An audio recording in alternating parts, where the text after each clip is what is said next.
ഓം ബ്രഹ്മാനന്ദം പരമസുഖദം കേവലം ജ്ഞാനമൂർത്തിം ദ്വന്ദ്വാതീതം ഗഗനസദൃശം തത്വമസ്യാദിലക്ഷ്യം ഏകം നിത്യം വിമലമചലം സർവധി സാക്ഷിഭൂതം ഭാവാതീതം ത്രിഗുണരഹിതം സദ്ഗുരും തം നമാമി. സദാശിവസമാരംഭാം ശങ്കരാചാര്യമധ്യമാം അസ്മദാചാര്യപര്യന്താം വന്ദേ ഗുരുപരമ്പരാം. ഗോപാലരത്നം ഭുവനൈകരത്നം ഗോപാംഗനായൗവനഭാഗ്യരത്നം ശ്രീകൃഷ്ണരത്നം സുരസേവ്യരത്നം വന്ദാമഹേ യാദവവംശരത്നം. ആസ്താം താവദിയം പ്രസൂതിസമയേ ദുർവാരശൂലവ്യഥാ നൈരുച്യം തനുശോഷണം മലമയീ ശയ്യാ ച സാംവത്സരീ. ഏകസ്യാപി ന ഗർഭഭാരഭരണക്ലേശസ്യ യസ്യാക്ഷമഃ ദാതും നിഷ്കൃതിമുന്നതോപി തനയഃ തസ്യൈ ജനന്യൈ നമഃ. ഹരി ഓം ശ്രീ ഗുരുഭ്യോ നമഃ. ഹരി ഓം. എല്ലാവർക്കും നമസ്കാരം. ശ്രീമദ് ഭാഗവത തത്വസമീക്ഷാ സത്രത്തിൻ്റെ 6ാം സുദിനമായ ഇനിയുള്ള സമയം ശ്രീകൃഷ്ണ ചരിതത്തിലെ ഉദ്ധവദൂത്ത്, ഭ്രമരഗീതം എന്നീ ഭാഗങ്ങളെ ആസ്പദമാക്കിയാണ് നമുക്ക് അനുസ്മരണം നടത്തേണ്ടത്. ശ്രീമദ് ഭാഗവതം ഭക്തി, ജ്ഞാനം, വൈരാഗ്യം എന്ന 3 പദ്ധതികളെയാണ് പ്രധാനമായും വിവരിക്കുന്നത്.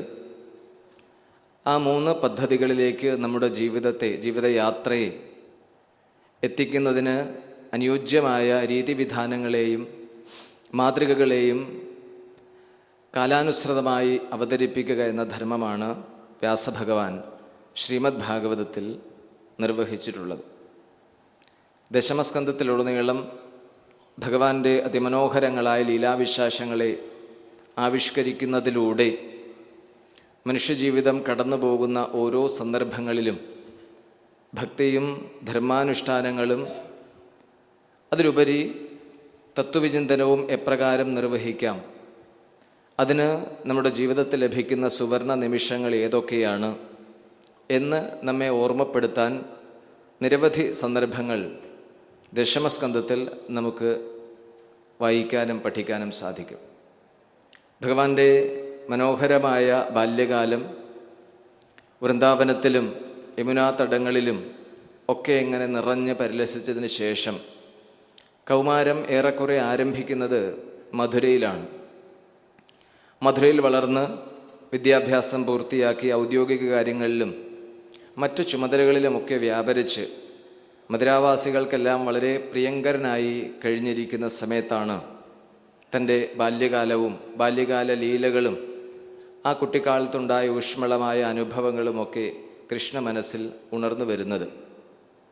ആ സമയത്ത് വളരെ സുന്ദരമായി ചെലവഴിക്കപ്പെട്ടിരുന്ന ബാല്യകാലത്തിലെ സൗഹൃദങ്ങളും അതിലൂടെ ഉണ്ടായ ഊഷ്മള അനുഭവങ്ങളുമൊക്കെ ഓർത്തെടുത്തുകൊണ്ട് അതിന് ഒരുങ്ങിയ വൃന്ദാവനത്തെയും അവിടെ തനിക്ക് കൂട്ടുകാരായി ഉണ്ടായിരുന്ന സഖികളെയും ഒക്കെ ചിന്തിക്കുന്ന അല്ലെങ്കിൽ ഓർക്കുന്ന സമയത്ത് താൻ അവിടെ നിന്നും വേർപെട്ടു പോയി ഇത്രയും കഴിഞ്ഞ് അവരുടെ ജീവിതത്തിൽ തന്നെക്കുറിച്ചുണ്ടായ അനുഭവങ്ങളും ഓർമ്മകളും എത്ര കണ്ട് ഇപ്പോഴും നിലനിൽക്കുന്നു, അവർക്ക് ആശ്വാസവും പൂർവ്വസ്മരണകളും ഒന്നുകൂടി ഉണർത്താൻ എന്തെങ്കിലും ഒന്ന് ചെയ്യണം എന്നൊരാഗ്രഹം അല്ലെങ്കിൽ ഒരാവശ്യം, ഒരു നിർബന്ധം ഭഗവാന്റെ ഉള്ളിൽ ഉണ്ടായി കാണാം.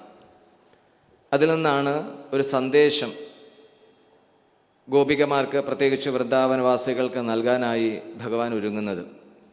അതിനായി ഭഗവാൻ തിരഞ്ഞെടുക്കുന്നത് തൻ്റെ മന്ത്രിമാരിൽ വളരെയധികം പ്രധാനിയായ ഉദ്ധവരെയാണ്. ഉദ്ധവനെക്കുറിച്ച് ശ്രീമദ് ഭാഗവതം അതിമനോഹരവും അർത്ഥവത്തുമായ ഒരു ചിത്രം ശ്ലോകരൂപത്തിൽ രേഖപ്പെടുത്തുന്നുണ്ട്. വൃഷ്ണീനാം പ്രവരോ മന്ത്രി കൃഷ്ണസ്യ ദയിത സഖ ശിഷ്യോ ബൃഹസ്പതേ സാക്ഷാത് ഉദ്ധവോ ബുദ്ധിസത്തമ. യാദവന്മാരിൽ ഭരണകാര്യങ്ങൾ നടത്തുന്നതിന് കാര്യാലോചനകളിൽ അഗ്രഗണ്യനാണ് ഉദ്ധവൻ. വളരെ സമർത്ഥനാണ്. ഏതൊരു കാര്യവും യുക്തിഭദ്രമായി വളരെയധികം പരുക്കുകളൊന്നും കൂടാതെ എല്ലാവർക്കും പ്രയോജനമുണ്ടാകത്തക്ക വിധത്തിൽ നിർവഹിക്കാനുള്ള കാര്യശേഷി മറ്റാരേക്കാളും ഉദ്ധവനുണ്ട്. ഒരു ഗുണം അതാണ്. കൃഷ്ണസ്യ ദൈത സഖാ, ഭഗവാന്റെ സന്തത സഹചാരിയാണ്. നിഴല് പോലെ ഉണ്ടാകും കൂടെ. ഭഗവാൻ യാതൊന്നും നിർദ്ദേശിക്കാതെ, ആവശ്യപ്പെടാതെ അഥവാ ആജ്ഞാപിക്കാതെ അദ്ദേഹത്തിൻ്റെ അന്തർഗതം ശരീരഭാഷയിലൂടെ മനസ്സിലാക്കി അത് വളരെ വേഗത്തിൽ നിർവഹിക്കാൻ ഉതകുന്ന വിധത്തിലുള്ള സന്നാഹങ്ങൾ ഒരുക്കുന്നതിൽ മറ്റാരേക്കാളും മികച്ച ഇടപെടലാണ് ഉദ്ധവൻ നടത്തിപ്പോന്നിട്ടുള്ളത്. അതുകൊണ്ട് ഭഗവാന് പ്രിയങ്കരനാണ്. ശരീരഭാഷയിൽ നിന്നും ഭഗവാന്റെ അന്തർഗതം അല്ലെങ്കിൽ അടുത്ത നീക്കം തിരിച്ചറിയാനുള്ള സവിശേഷ ബുദ്ധി, കൂർമ്മബുദ്ധി ഉദ്ധവനുണ്ട്. ശിഷ്യോ ബൃഹസ്പതേ, ദേവഗുരുവായ ബൃഹസ്പതിയുടെ ശിഷ്യത്വം നേടാൻ അദ്ദേഹത്തിന് സാധിച്ചിട്ടുണ്ട്. ഇങ്ങനെ എല്ലാം കൊണ്ടും ഏതൊരു കാര്യവും വളരെ ഭംഗിയായി നിർവഹിക്കാൻ പറ്റിയ സാമർഥ്യവും പ്രഭാവവുമുള്ള ഉദ്ധവനോടാണ് ഭഗവാൻ വൃന്ദാവനവാസികൾക്കുള്ള തൻ്റെ സന്ദേശത്തെ അറിയിക്കുന്നതിനായി അവിടേക്ക് അയക്കുന്നത്. അപ്പോൾ ആ സന്ദേശം ദ്വാര അവരുടെ ക്ഷേമം അന്വേഷിക്കണം, അവരോടുള്ള സ്നേഹവും അതുപോലെ ബഹുമാനവും ഇഷ്ടവും കൂറും എല്ലാം ഇപ്പോഴും അതേ വിധത്തിൽ തുടരുന്നുണ്ട് എന്നവരെ പറഞ്ഞ് അവരെ ആശ്വസിപ്പിക്കണം, അവരെ സന്തോഷിപ്പിക്കണം. അതോടൊപ്പം അവരെങ്ങനെയാണ് ഇന്നും ജീവിക്കുന്നത് എന്ന് തിരിച്ചറിയണം.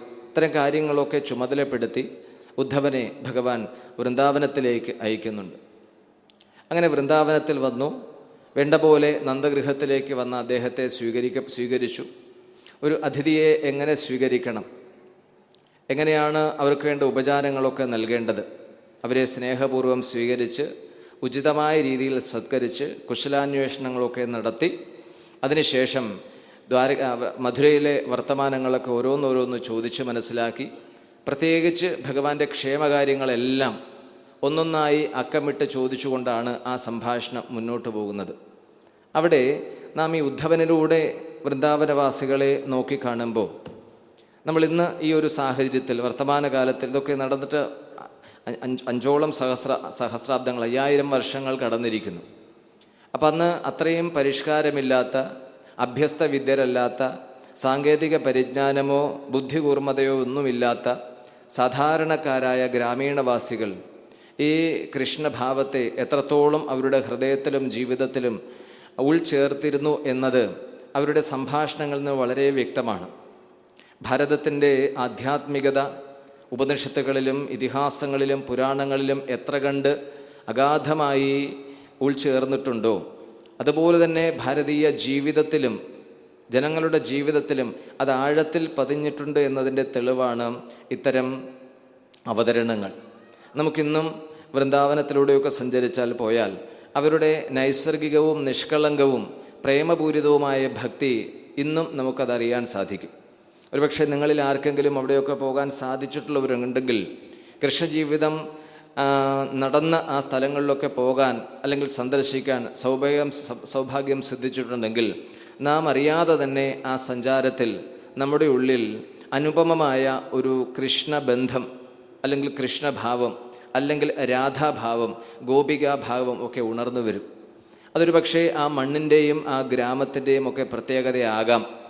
എന്തായാലും വൃന്ദാവന ജീവിതം എന്തുകൊണ്ടും ഇന്നും ആർക്കും ഓർമ്മയിൽ സൂക്ഷിക്കാവുന്ന ഒട്ടേറെ ഊഷ്മളമായ കൃഷ്ണാനുഭവങ്ങൾ സമ്മാനിക്കാൻ സജീവമായി നിലകൊള്ളുന്നു എന്നത് ഭാരതത്തിൻ്റെ അതിവിശേഷപ്പെട്ട ഒരു ധന്യതയാണ്, ഒരു അസുലഭമായ ഒരു അവസരവും കൂടിയാണ്. നിങ്ങൾക്ക് സാധിക്കുമെങ്കിൽ ഇന്ന് പോകണം.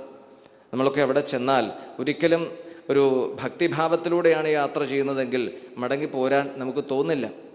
അത്രമാത്രം ആകർഷിക്കുന്ന അതിദിവ്യമായ ഒരു പ്രേമഭാവം അവിടെ ഇന്നും അതിശക്തമായ ഒരു തരംഗമായോ ഒരു സ്വാധീനമായോ നിലനിൽക്കുന്നു എന്നതൊരു യാഥാർത്ഥ്യമാണ്. അതുകൊണ്ട് തന്നെ ആ വൃന്ദാവനവാസികൾ കൃഷ്ണൻ മധുരയിലേക്ക് ജീവിതം പറിച്ചു നട്ടിട്ടും അവർക്കൊന്നും കൃഷ്ണൻ വേർപെട്ടതായൊരു തോന്നലേ ഉണ്ടായില്ല.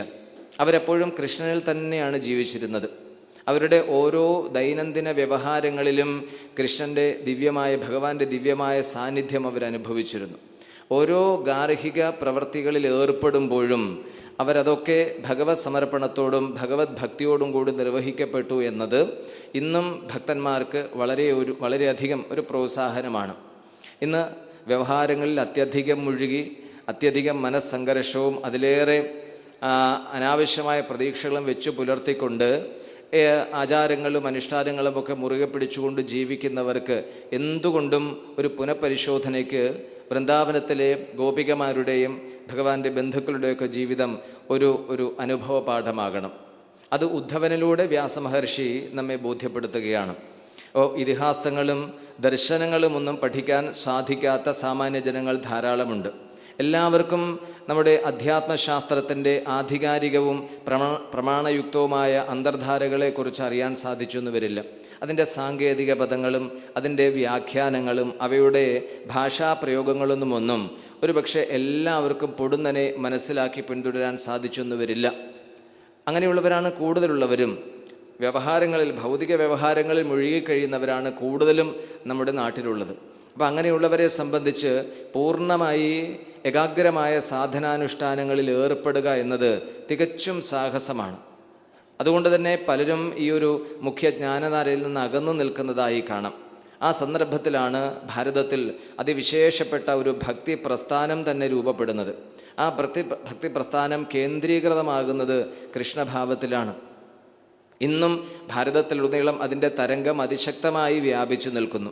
അതിൻ്റെ ആ കേന്ദ്രസ്ഥാനമായി നമുക്ക് ചൂണ്ടിക്കാണിക്കാവുന്നതും എപ്പോഴും നമ്മുടെ മനസ്സിൽ അതിനെ പതിപ്പിക്കാവുന്നതുമായ ഒരു സ്ഥാനമാണ് ഇന്നും നമുക്ക് പോയാൽ കാണാം വൃന്ദാവനം. നിങ്ങൾ ഒരിക്കലെങ്കിലും അവിടെ പോകാൻ ശ്രമിക്കൂ. തീർച്ചയായും ഭാഗവത സത്രത്തിലും സപ്താഹങ്ങളിലുമൊക്കെ പങ്കെടുത്ത് ഭാഗവത പാരായണം ഒരു ഉപാസനയായോ സാധനയായോ പിന്തുടരുന്നവർ ഏവരും ജീവിതത്തിൽ ഒരു തവണയെങ്കിലും അവിടെ പോകേണ്ടതാണ്. നമ്മൾ ഇന്നത്തെ കാലാനുസൃതമായ മാറ്റങ്ങളെയൊക്കെ മാറ്റിവെച്ചാൽ ആ ഗ്രാമീണരുടെ നൈസർഗികമായ ശീലങ്ങളെയും രീതികളെയും കണ്ടുപഠിച്ചാൽ എത്ര പരിഷ്കരിക്കും. ഭഗവാനോടുള്ള സ്നേഹം, ആദരം, പ്രേമം, ഇഷ്ടം ഇന്നും നമുക്ക് പുലർത്തി ജീവിക്കാൻ സാധിക്കും. അവിടെ പോയാൽ ഇത് നമുക്ക് അനുഭവപ്പെടും. നമ്മളിത് വാക്കുകൊണ്ട് പറയുമ്പോൾ അതിനൊക്കെ പരിമിതികൾ ധാരാളമുണ്ട്. അത് പറയാവുന്നിടത്തോളം വിവരണങ്ങളിലൂടെ അവതരിപ്പിക്കുകയാണ് വ്യാസമഹർഷി ഇതിൽ ചെയ്തിട്ടുള്ളത്. അപ്പോൾ ഭക്തിയുടെ ഏറ്റവും ഉദാത്തമായ ഒരു ഭാവമാണ് വാസ്തവത്തിൽ ഈ പ്രണയം എന്നത്. ഇത് എഴുതിയത് വ്യാസഭഗവാനാണ്. പ്രണയത്തെ ഇത്ര മനോഹരമായി, പ്രണയാതുരതയെ ഇത്ര മനോഹരമായി പദങ്ങൾ കൊണ്ട് ചാലിച്ചു വരയ്ക്കുന്ന ഒരു വാങ്മയ ചിത്രം വ്യാസതൂലികയിൽ ഉണ്ടായി എന്നത് തന്നെ അത്യത്ഭുതമാണ്. കാരണം പടുവൃദ്ധനായ വ്യാസതബോധനൻ തൻ്റെ കുടീരത്തിലിരുന്നു കൊണ്ട് കൗമാര യൗവന കാലഘട്ടങ്ങളിൽ മനുഷ്യ മനസ്സിൽ ഉദ്ദീപ്തമാകുന്ന ഇത്തരം പ്രണയസ്പന്ദനങ്ങളെ അത് ദിവ്യമായി അവതരിപ്പിക്കുക, കേൾക്കുന്നവർക്കോ വായിക്കുന്നവർക്കോ അശ്ലീലമായി തോന്നാത്ത വിധത്തിൽ അനുയോജ്യമായ പദങ്ങളെ കൊണ്ടതിനെ സമ്പുഷ്ടമാക്കുക, ആരാധ്യമാക്കുക, ആകർഷണീയമാക്കുക എന്നത് ഒരു സാഹസ പ്രവൃത്തി തന്നെയാണ് സാഹിത്യ സൃഷ്ടിയിൽ. അപ്പം അതുകൊണ്ട് പരിക്കൊന്നുമേൽക്കാതെ ഏറ്റവും ലളിതമായി ഗ്രാമീണ ശൈലിയിൽ കൃഷ്ണനോടുള്ള അനുരാഗം, ഇഷ്ടം, താത്പര്യം, ബന്ധുത്വം, അസൂയ ഇതെല്ലാം ഉണ്ട് ഈ ഗോപികമാരിൽ. ഇതെല്ലാം നിഴലിക്കുന്ന പ്രയോഗങ്ങളാണ് ഉദ്ധവനോട് ഗോപികമാർ നടത്തുന്നത്. കൃഷ്ണൻ്റെ ക്ഷേമങ്ങളും ഈ മധുരയിലെ വാർത്തകളുമൊക്കെ അവർ ചോദിക്കുന്ന കൂട്ടത്തിൽ അവരുടെ അസൂയയും അസഹിഷ്ണുതയും ഒക്കെ ഓരോന്നോരായി പുറത്തു വരുന്നത് നമുക്ക് കാണാൻ സാധിക്കും. കാരണം അത്രമാത്രം അവർ ഹൃദയത്തോട് ചേർത്ത് വെച്ചുകൊണ്ടാണ് കൃഷ്ണനിൽ ജീവിച്ചിരുന്നത്. അവരുടെ ഓരോ പ്രവൃത്തികളിലും പൊതുവേ നമുക്കറിയാം ഗ്രാമീണ ജീവിതം കാർഷിക വൃത്തിയുമായിട്ടാണ് ബന്ധപ്പെട്ട് നിൽക്കുന്നത്. ഇന്നും അവിടെ പോയാൽ കർഷകരാണ് കൂടുതലും. ധാരാളം പേര് കർഷകരാണ്. വ്യവസായികളോ മറ്റ് ആദായ മാർഗങ്ങളിൽ ഏർപ്പെടുന്നവരൊക്കെ വളരെ ചുരുങ്ങും. അതൊക്കെ പുറമേ നിന്ന് ചെന്നവരാണ്. അതല്ലാതെ അവിടെ തദ്ദേശീയരായ ഗ്രാമവാസികൾ ഇപ്പോഴും കാർഷിക വൃത്തി അവലംബിച്ചിട്ടാണ് ജീവിക്കുന്നത്. അപ്പോൾ എത്രയോ പണ്ട് മുതലേ ഈ കാർഷിക വൃത്തിയിലൂടെ ഭാരതത്തിൻ്റെ മഹത്തായ ഒരു സംസ്കാരത്തെ സംരക്ഷിക്കാൻ നമ്മുടെ പൂർവികർ ശ്രദ്ധിച്ചിരുന്നു എന്നതിന് ഒരു ചൂണ്ടുപലകയായി ഇത്തരം വിവരണങ്ങളെ നമുക്ക് പരിഗണിക്കാവുന്നതാണ്. അപ്പോൾ അവിടെ കാർഷിക വൃത്തിയെ ജീവനോപാധിയായി കണ്ടിരുന്നവർക്ക് അതുമായി ബന്ധപ്പെട്ട എല്ലാ പ്രവർത്തനങ്ങളിലും കൃഷ്ണസ്മരണയെ നിലനിർത്താൻ സാധിച്ചു. അത് രാവിലെ ഉണർന്നെഴുന്നേറ്റ് ഗൃഹകാര്യങ്ങളൊക്കെ ചെയ്യുമ്പോഴും പശുപരിപാലനം നടത്തുമ്പോഴും കുട്ടികളെ പരിപാലിക്കുമ്പോഴും ആഹാര നിർമ്മാണം എന്നുവേണ്ട സകല കാര്യങ്ങളിലും അവർക്ക് ആ കൃഷ്ണസ്മൃതി നിലനിർത്താൻ സാധിച്ചു.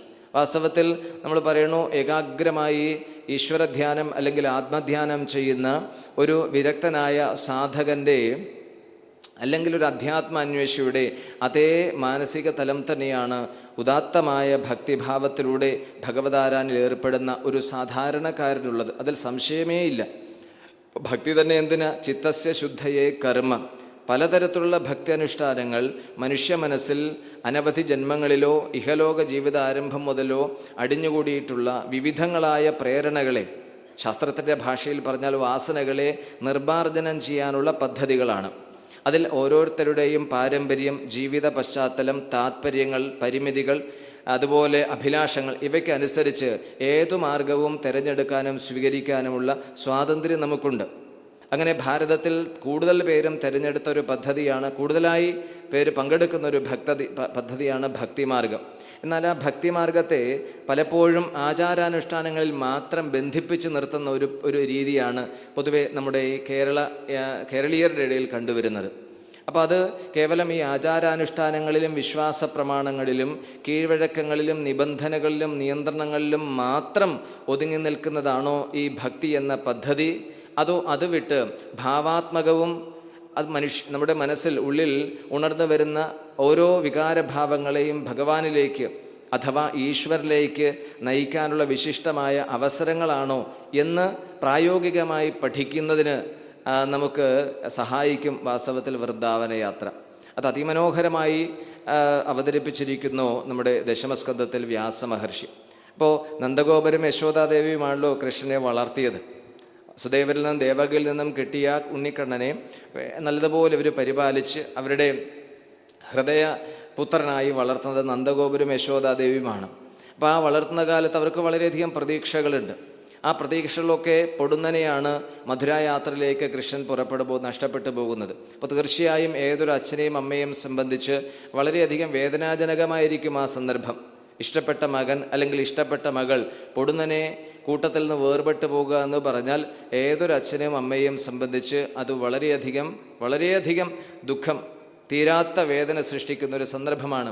എങ്കിലും ഭഗവാന്റെ ആ വേർപെടൽ അവർക്ക് അങ്ങനെയുള്ള ഒരു ലൗകിക ദുഃഖത്തിലേക്കല്ല വഴിയൊരുക്കിയത്. മറിച്ച് എല്ലാ ദിവസവും അവർ ജീവിച്ചിരുന്ന കാലത്ത് ഭഗവാനുമായി ചേർന്ന ലീലാവിനോദങ്ങളെ ഓർക്കാൻ, അവരെന്ത് ചെയ്താലും തൻ്റെ കുഞ്ഞുമകന് നൽകുന്ന ഒരു പരിചരണം, ഒരു സമ്മാനം, ഒരു സമർപ്പണം എന്ന നിലയിൽ ചെയ്യാൻ അവർക്ക് സാധിച്ചു.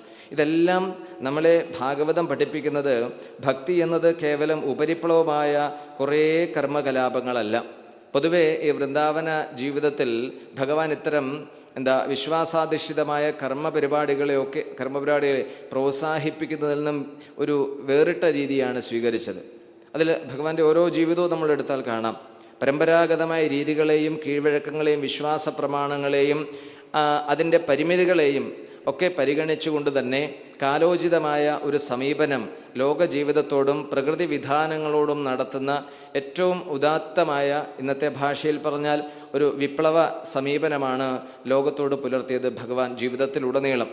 അതിൻ്റെ തുടക്കം വൃന്ദാവനത്തിൽ ഓരോ സന്ദർഭങ്ങൾ നമുക്ക് കാണാവുന്നതാണ്. അതൊക്കെ നേരത്തെ വായിച്ചു കഴിഞ്ഞതാണ്. മുൻപും പറഞ്ഞ ഗോവർദ്ധനോദ്ധാരണവും വിപ്രപത്നി അനുഗ്രഹവും കാളിയമർദ്ദനവും അഘാസുരവത് എല്ലാ ലീലകളും പരിശോധിച്ചാൽ നമ്മുടെ ധാരണകളെ മുഴുവൻ പരിഷ്കരിച്ച് അതിനെ നവീനമാക്കി പുതിയ ഒരു തലത്തിലേക്കും ദിശയിലേക്കും ചിന്താ രീതിയെ നയിക്കുന്ന ഒരു ആശയ വ്യക്തതയ്ക്ക് കൃഷ്ണജീവിതം വളരെയധികം സഹായകമാകുന്നുണ്ട് ഇവിടെ കാണാം.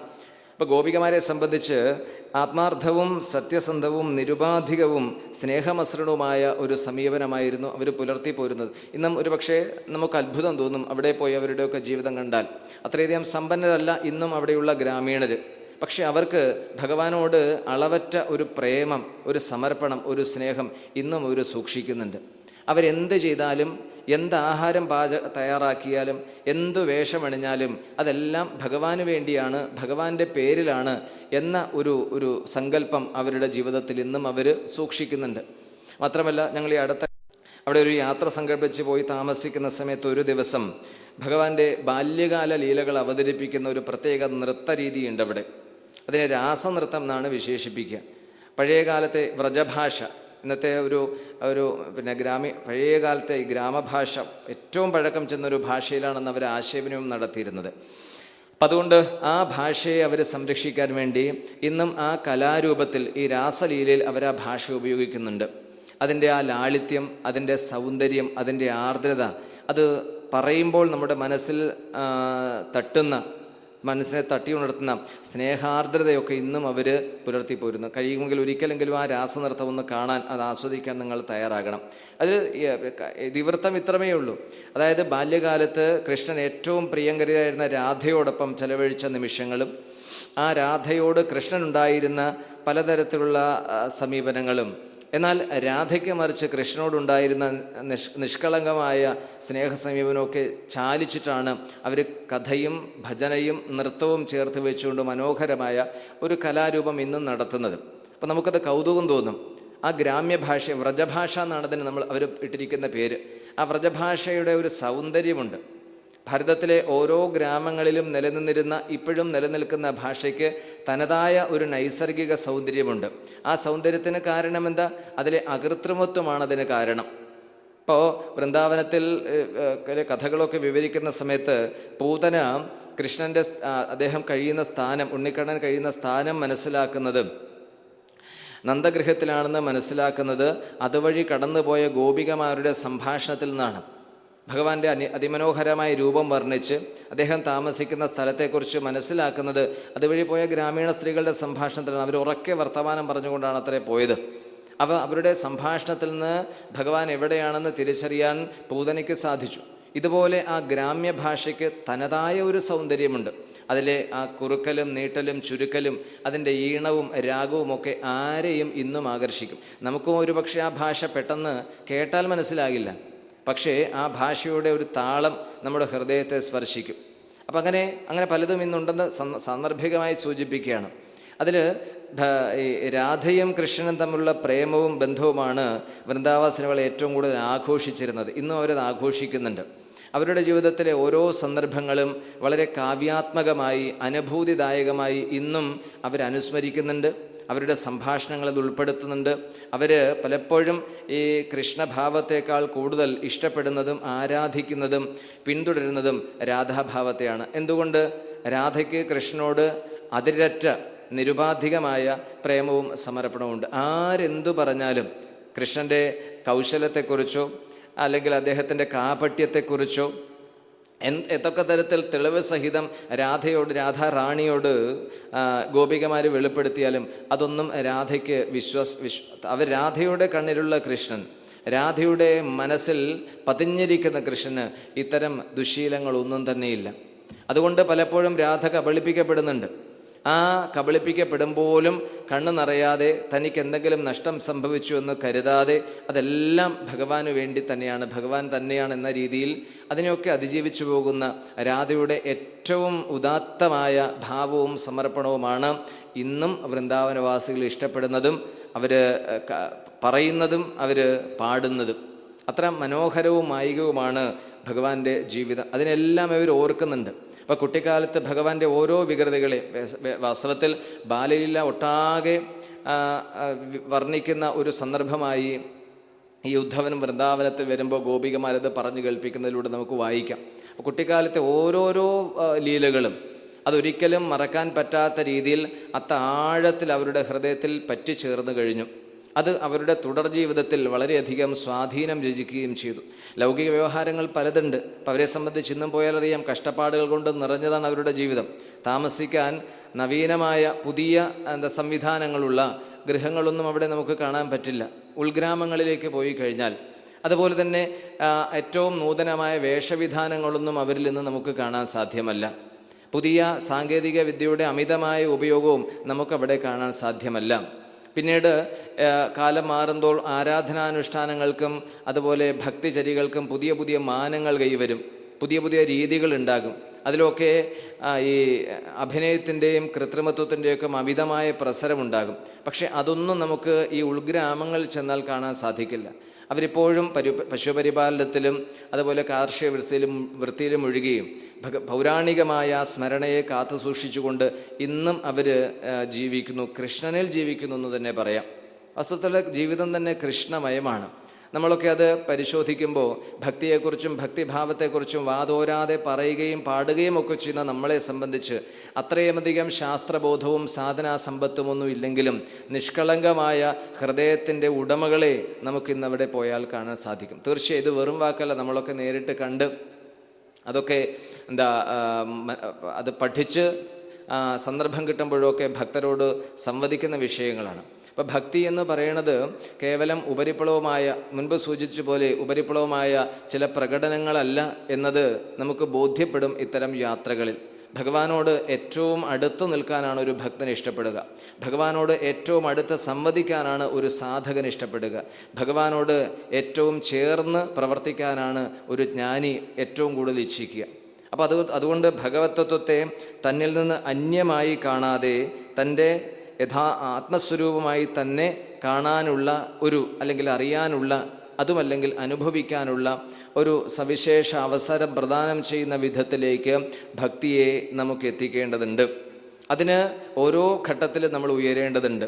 നമ്മുടെ മനസ്സിൽ ഭക്തി എന്നത് നേരത്തെ പറയുകയുണ്ടായല്ലോ, ചില നിയന്ത്രിതമായ ചട്ടക്കൂടുകൾ മാത്രം ഒതുങ്ങി നിൽക്കുന്ന ചില പ്രകടനങ്ങളായി തീരുമ്പോൾ ശ്രീമദ് ഭാഗവതം പഠിക്കുകയും അതിലൂടെ യാത്ര ചെയ്യുകയും അതിൻ്റെ അവശേഷിക്കുന്ന അത്തരം അവതരണങ്ങളുടെ അവശേഷിക്കുന്ന ബിംബങ്ങളെയോ അവശേഷിക്കുന്ന ഓർമ്മകളെയോ കാണാനും അവയുമായി ഇടപഴകാനും സാധിക്കുമ്പോൾ വാസ്തവത്തിൽ ഒരു മനസ്സിൻ്റെയും ബുദ്ധിയുടെയും തലങ്ങളിലൊക്കെ ഒരുപാട് പരിഷ്കാരങ്ങളും പുതുമകളും വരേണ്ടതുണ്ട്.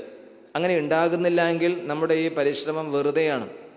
അവിടെ നിന്നൊക്കെ ഒപ്പിയെടുക്കുന്ന ശീലങ്ങൾ. ഭഗവത് ഭക്തിയിലൂടെ പരമാത്മജ്ഞാന സിദ്ധിയാണ് ഒരു ശ്രോതാവ്, ഒരു സാധകൻ, ഒരു ഭക്തൻ ഇച്ഛിക്കുന്നതെങ്കിൽ അതിന് നിരന്തരമായ പരിശ്രമം നമുക്ക് ആവശ്യമാണ്. ആ പരിശ്രമമില്ലാതെ നമുക്കൊരിക്കലും വിജയത്തിലേക്ക് എത്താനേ സാധ്യമല്ല. അപ്പോൾ പരിശ്രമശാലികളെ വീണ്ടും ഭക്തിനിഷ്ഠയിൽ ഉറപ്പിച്ചു നിർത്തുന്നതിനും അവരെ പ്രോത്സാഹിപ്പിക്കുന്നതിനുമാണ് നമുക്ക് ഇത്തരം യജ്ഞങ്ങൾ അല്ലെങ്കിൽ ഇത്തരം സംരംഭങ്ങൾ പ്രയോജനകരമാകേണ്ടത്. അതുണ്ടാകുന്നില്ല എങ്കിൽ നമ്മൾ ഇത്തരം കാര്യങ്ങൾ ഏർപ്പെട്ടതുകൊണ്ട് എന്ത് പ്രയോജനം?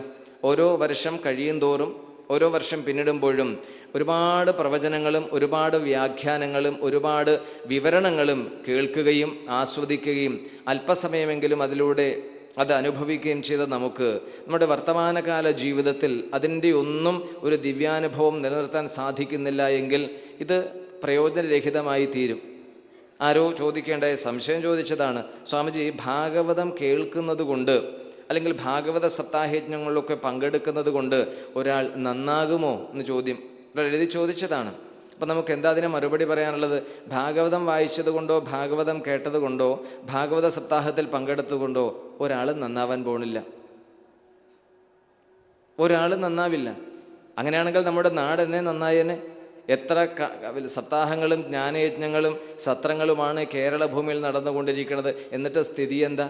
വർത്തമാനകാല സംഭവങ്ങളൊക്കെ നമ്മളെ ഓർമ്മപ്പെടുത്തുന്നത് എന്താ? സാക്ഷ്യപ്പെടുത്തുന്നത് എന്താ? ഇത്രയധികം ഗീതാപ്രവചനങ്ങളും ഭാഗവത സപ്താഹയജ്ഞങ്ങളും ആനുകാലിക എല്ലാം ഉണ്ടായിട്ടും ഹൈന്ദവധർമ്മത്തിൻ്റെ മുമ്പിൽ ഒരു ചോദ്യം മുഴച്ചു നിന്ന സമയത്ത് പതറിപ്പോയില്ലേ എല്ലാവരും? പല ശാഖകളിലേക്ക്, പലരുടെയും ചട്ടുകങ്ങളായി തീർന്നില്ലേ? പല വിഭാഗങ്ങളായി തീർന്നില്ലേ? അപ്പോൾ ഇത്രയും കാലത്തെ ഈ അധ്യാത്മ പ്രവർത്തനം എവിടെയാണ് കേരളീയരെ കൊണ്ട് എത്തിച്ചിരിക്കുന്നത് എന്ന് ഓരോരുത്തരും ചിന്തിക്കേണ്ട കാലം അതിക്രമിച്ചിരിക്കുന്നു. അപ്പം കൃത്യമായ ശാസ്ത്രബോധവും അവയിലൂടെ സമൂഹത്തിലും വ്യക്തിയിലും കുടുംബത്തിലും എങ്ങനെയാണത് പ്രാവർത്തികമാക്കേണ്ടതെന്ന ചർച്ചകളും ഇത്രയധികം നടന്നിട്ടും ഇത്രയധികം പ്രവർത്തനങ്ങൾ നടന്നിട്ടും ഒരു സങ്കീർണമായ ഒരു പ്രതിസന്ധി നമ്മുടെ മുമ്പിൽ പൊതുജീവിതത്തിൽ വന്നു പെട്ടപ്പോൾ പതറിപ്പോകുന്ന വിധത്തിലേക്കാണ് ഒരു സമൂഹം പോകുന്നതെങ്കിൽ ഇതാണോ ഇതിൻ്റെ ശരിയായ വഴി എന്ന് നാം ഒരു പുനഃപരിശോധന നടത്തേണ്ടതുണ്ട്. ഞാൻ ആ വിഷയത്തിലേക്ക് പോകണില്ല. അതുകൊണ്ട് ഭാരത സംസ്കൃതി എന്ന് പറയുന്നത് കേവലം വിശ്വാസ പ്രമാണങ്ങളിൽ മാത്രം ഒതുങ്ങി നിൽക്കുന്നതല്ല, മറിച്ച് അത് ജീവിതത്തോട് ചേർന്ന് നിൽക്കുന്നതാണ്, ചിന്തകളോട് ചേർന്ന് നിൽക്കുന്നതാണ്, കാഴ്ചപ്പാടുകളോട് ചേർന്ന് നിൽക്കുന്നതാണ്. അതറിയണമെങ്കിൽ ഏറ്റവും എളുപ്പമുള്ള വഴി എന്താ? ഈ ശാസ്ത്ര അനുസന്ധാനത്തോടൊപ്പം അതിനാണ് വാസ്തവത്തിൽ തീർത്ഥയാത്രകളൊക്കെ നിർദ്ദേശിച്ചിട്ടുള്ളത്. ഉദ്ധവനെ സംബന്ധിച്ച് ഒരു പക്ഷേ അതൊരു നവീനമായ അനുഭവമാകാം. ഭഗവാനോടൊപ്പം ജീവിച്ച് ഭഗവാന്റെ നിർദ്ദേശങ്ങൾ മാത്രം നിർവഹിച്ച് അദ്ദേഹത്തെ മാത്രം ധ്യാനിച്ച് കഴിഞ്ഞിരുന്ന ഉദ്ധവന് ഒരു പക്ഷേ ഉദ്ധവൻ്റെ ജീവിതത്തിൽ ഭഗവാന്റെ കൗമാരം മുതലുള്ള പരിചയമായിരിക്കും കൂടുതൽ ഉണ്ടാകുക. അത് വിട്ട് ഭഗവാന്റെ മനോഹരമായ ബാല്യവും ആ ബാല്യകാലത്തെ ഓരോ സന്ദർഭങ്ങളും ഉദ്ധവന് കൂടുതൽ അറിയാനും അത് വാക്കുകളിലൂടെ ഗോപികമാരിയുടെ വാക്കുകളിലൂടെ അനുഭവിക്കാനും അവസരമുണ്ടായത് ഈ വൃന്ദാവനത്തിലേക്കുള്ള യാത്രയിലാണ്. അതും വാസ്തവത്തിൽ ഭഗവാന്റെ ഒരു നിർദ്ദേശം അല്ലെങ്കിൽ ഒരു സന്ദേശവാഹകൻ എന്ന നിലയ്ക്കുള്ള ചുമതല ഏറ്റെടുത്തപ്പോൾ മാത്രമായിരിക്കാം. അപ്പോൾ ഈ വിദൂരത്ത് താമസിച്ചിട്ടും വൃന്ദാവനത്തിൽ നിന്ന് വളരെ ദൂരെയാണ് ഈ മധുര എന്ന് പറയുന്ന സ്ഥലം, ദ്വാരക എന്ന് പറയുന്ന സ്ഥലം. അപ്പോൾ അവിടെ താമസിച്ചിട്ടും അത്രയും ദൂരം ഉണ്ടായിരുന്നിട്ടും ഭഗവാനോടുള്ള ഭക്തി അത് ഹൃദയത്തിൽ സൂക്ഷിച്ച് ജീവിതത്തിലുടനീളം നിലനിർത്താൻ അവർക്ക് സാധിച്ചു എന്ന് വന്നാൽ അത് വളരെ വലിയൊരു തപസ്സാണ്. ഇന്ന് നമ്മൾ ചിന്തിക്കണം, ഒരു പ്രഭാതത്തിൽ 30 മിനിറ്റ് വിഷ്ണു സഹസ്രനാമം ജപിച്ചു, 5 മിനിറ്റ് ധ്യാനിച്ചു, 10 മിനിറ്റ് പൂജാമുറിയിൽ ചെലവഴിച്ചു, ചിലപ്പോൾ ഭഗവത്ഗീത കുറച്ച് വായിച്ചു. ഇത് കഴിഞ്ഞാൽ വ്യവഹാരങ്ങളിലേക്ക് മുഴുകുകയായി. ഓഫീസ് ജോലിയുടെ തിരക്കുകളായി, വീട്ടുജോലിയുടെ കഠിനമായ ഭാരമേൽക്കലായി, പിന്നെ സൗഹൃദ സന്ദർശനങ്ങളായി, ഇങ്ങനെ ഉണ്ട്. ഇത്തരം വ്യവഹാരങ്ങളിൽ ഏർപ്പെട്ട് കഴിയുമ്പോൾ തീർന്നു. അതോടുകൂടി ഈ ധ്യാനവും ജപവും പൂജയും ഉണ്ടാക്കിയ നമ്മുടെ ഉള്ളിൽ ഉണർത്തിയ ഈശ്വരീയമായ സ്പന്ദനങ്ങളൊക്കെ അതോടുകൂടി മറയുകയോ ഇല്ലാതെയോ ചെയ്യുന്ന മട്ടിലാണ് ഇന്നത്തെ കാര്യങ്ങളുടെ പോക്ക്. അവിടെയാണ് ഈ പറയണത്, ഇത്രയും ഭാരിച്ച ഗാർഹിക ജോലികളും ചുമതലകളും നിർവഹിക്കുമ്പോഴും ഭഗവാൻ നൽകിയ ഏറ്റവും ഊഷ്മളമായ അനുഭവങ്ങൾക്ക് അറുതി ഉണ്ടായപ്പോഴും അവർ ഹൃദയത്തിൽ ഇന്നും ഭഗവാനെ അത്ര ശക്തമായി ബന്ധിച്ച് ജീവിച്ചു പോകുന്നു. ഇവിടെയൊക്കെയാണ് ഭക്തി എന്നത് കേവലം വിശ്വാസങ്ങളിൽ മാത്രം ഒതുങ്ങി നിൽക്കുന്നതല്ല എന്ന ബോധ്യം നമുക്കുണ്ടാക്കുന്നത്. അപ്പോൾ നമുക്കെല്ലാവരെയും ഇത് പറഞ്ഞ് ധരിപ്പിക്കാൻ സാധിക്കില്ല. ഭാഗവത ഉപാസകന്മാർ, നേരത്തെ പറഞ്ഞ ചോദ്യത്തിൻ്റെ ഉത്തരവും കൂടി പറയണമല്ലോ. അതുകൊണ്ട് ഭാഗവതം കേട്ടത് കൊണ്ട് മാത്രം എല്ലാവരും നന്നാകും, നാട് നന്നാകും എന്നാണെങ്കിൽ അതത്ര ശരിയായിട്ടില്ല എന്നതാണെന്ന വർത്തമാനകാല അനുഭവങ്ങൾ കൂടി നമ്മളെ ഓർമ്മപ്പെടുത്തുന്നത്. അപ്പോൾ ഇതിലെന്താ ഒരു മറുപടി പറയാനുള്ളത്? ഭാഗവതം കേട്ടത് കൊണ്ട് എല്ലാവരും നന്നാവുന്നൊന്നുമല്ല, മറിച്ച് നന്നാവാൻ ആർക്കെങ്കിലും താല്പര്യമുണ്ടെങ്കിൽ അതിന് ഭാഗവത ശ്രവണം വലിയ പ്രയോജനമുണ്ടാക്കും. അത്രയേ ഉള്ളൂ. അപ്പം നന്നാകാൻ നമുക്കൊരു താല്പര്യമുണ്ടാകണം. ആ താല്പര്യം നമ്മുടെ ഉള്ളിൽ ഉണ്ടായി അത് ഉണർന്ന് വളർന്നാൽ ശ്രീമദ് ഭാഗവത ശ്രവണവും ശ്രീമദ് ഭാഗവത അനുസന്ധാനവും ഭഗവത് ഭക്തിയുടെ പരിശീലനവുമെല്ലാം നമുക്ക് വളരെയേറെ പ്രയോജനമായി തീരും. അതുകൊണ്ട് ആദ്യം നമ്മുടെ ഉള്ളിലാണ് ആവശ്യമുണ്ടാകേണ്ടത്, താല്പര്യമുണ്ടാകേണ്ടത്. ആ താല്പര്യമുണ്ടെങ്കിൽ മാത്രമേ ഈ പ്രവർത്തനങ്ങളെല്ലാം ഫലപ്രാപ്തിയിലേക്ക് നമ്മെ കൊണ്ടെത്തിക്കൂ. അപ്പോൾ ആ താല്പര്യത്തിന് എത്രമാത്രം ആഴമുണ്ട്, എത്രമാത്രം അതിന് ബലമുണ്ട് എന്ന് നമുക്ക് പരിശോധിക്കണം. ആ പരിശോധനയാണ് ഇത്തരം വിവരണങ്ങളിലൂടെ നാം നടത്തേണ്ടത്. നിരവധി കഥാപാത്രങ്ങളിലൂടെയാണ് ഭാഗവതം നമ്മെ കൂട്ടിക്കൊണ്ടുപോകുന്നത്. നമ്മുടെയൊക്കെ വർത്തമാനകാല ജീവിതം യാത്ര ചെയ്യുന്ന നിരവധി യാഥാർത്ഥ്യങ്ങളിലൂടെ ശ്രീമദ് ഭാഗവതം കടന്നു പോകുന്നുണ്ട്. നമ്മൾ ആ ഭാഗങ്ങളൊന്നും ഇപ്പോൾ ചിന്തിക്കുന്നില്ല, പറയാനും പോകുന്നില്ല. അതെല്ലാം പറഞ്ഞു കഴിഞ്ഞതും പറയാനുള്ളതുമാണ്. അപ്പോൾ ഇവിടെ ഭക്തി എന്നത് ശ്രീമദ് ഭാഗവതം വളരെ ഉയർത്തി പ്രതിപാദിക്കുന്ന ഒരു പദ്ധതിയാണ്.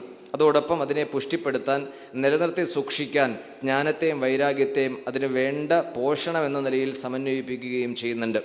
അപ്പോൾ ഇവിടെ ഗോപികമാരിൽ നമ്മൾ കാണുന്ന അതിമനോഹരമായ തീവ്രമായ ഭക്തി, ഏത് ഭാവത്തെയും ഏത് വികാരത്തെയും ഭക്തിയിലേക്ക് എത്തിക്കാൻ സാധിക്കും എന്നതിന് കൃത്യമായ ഒരു സംശയമില്ലാത്ത ഒരു ആധികാരിക പ്രമാണമായി ശ്രീമദ് ഭാഗവതം നമ്മുടെ മുമ്പിലുണ്ട്.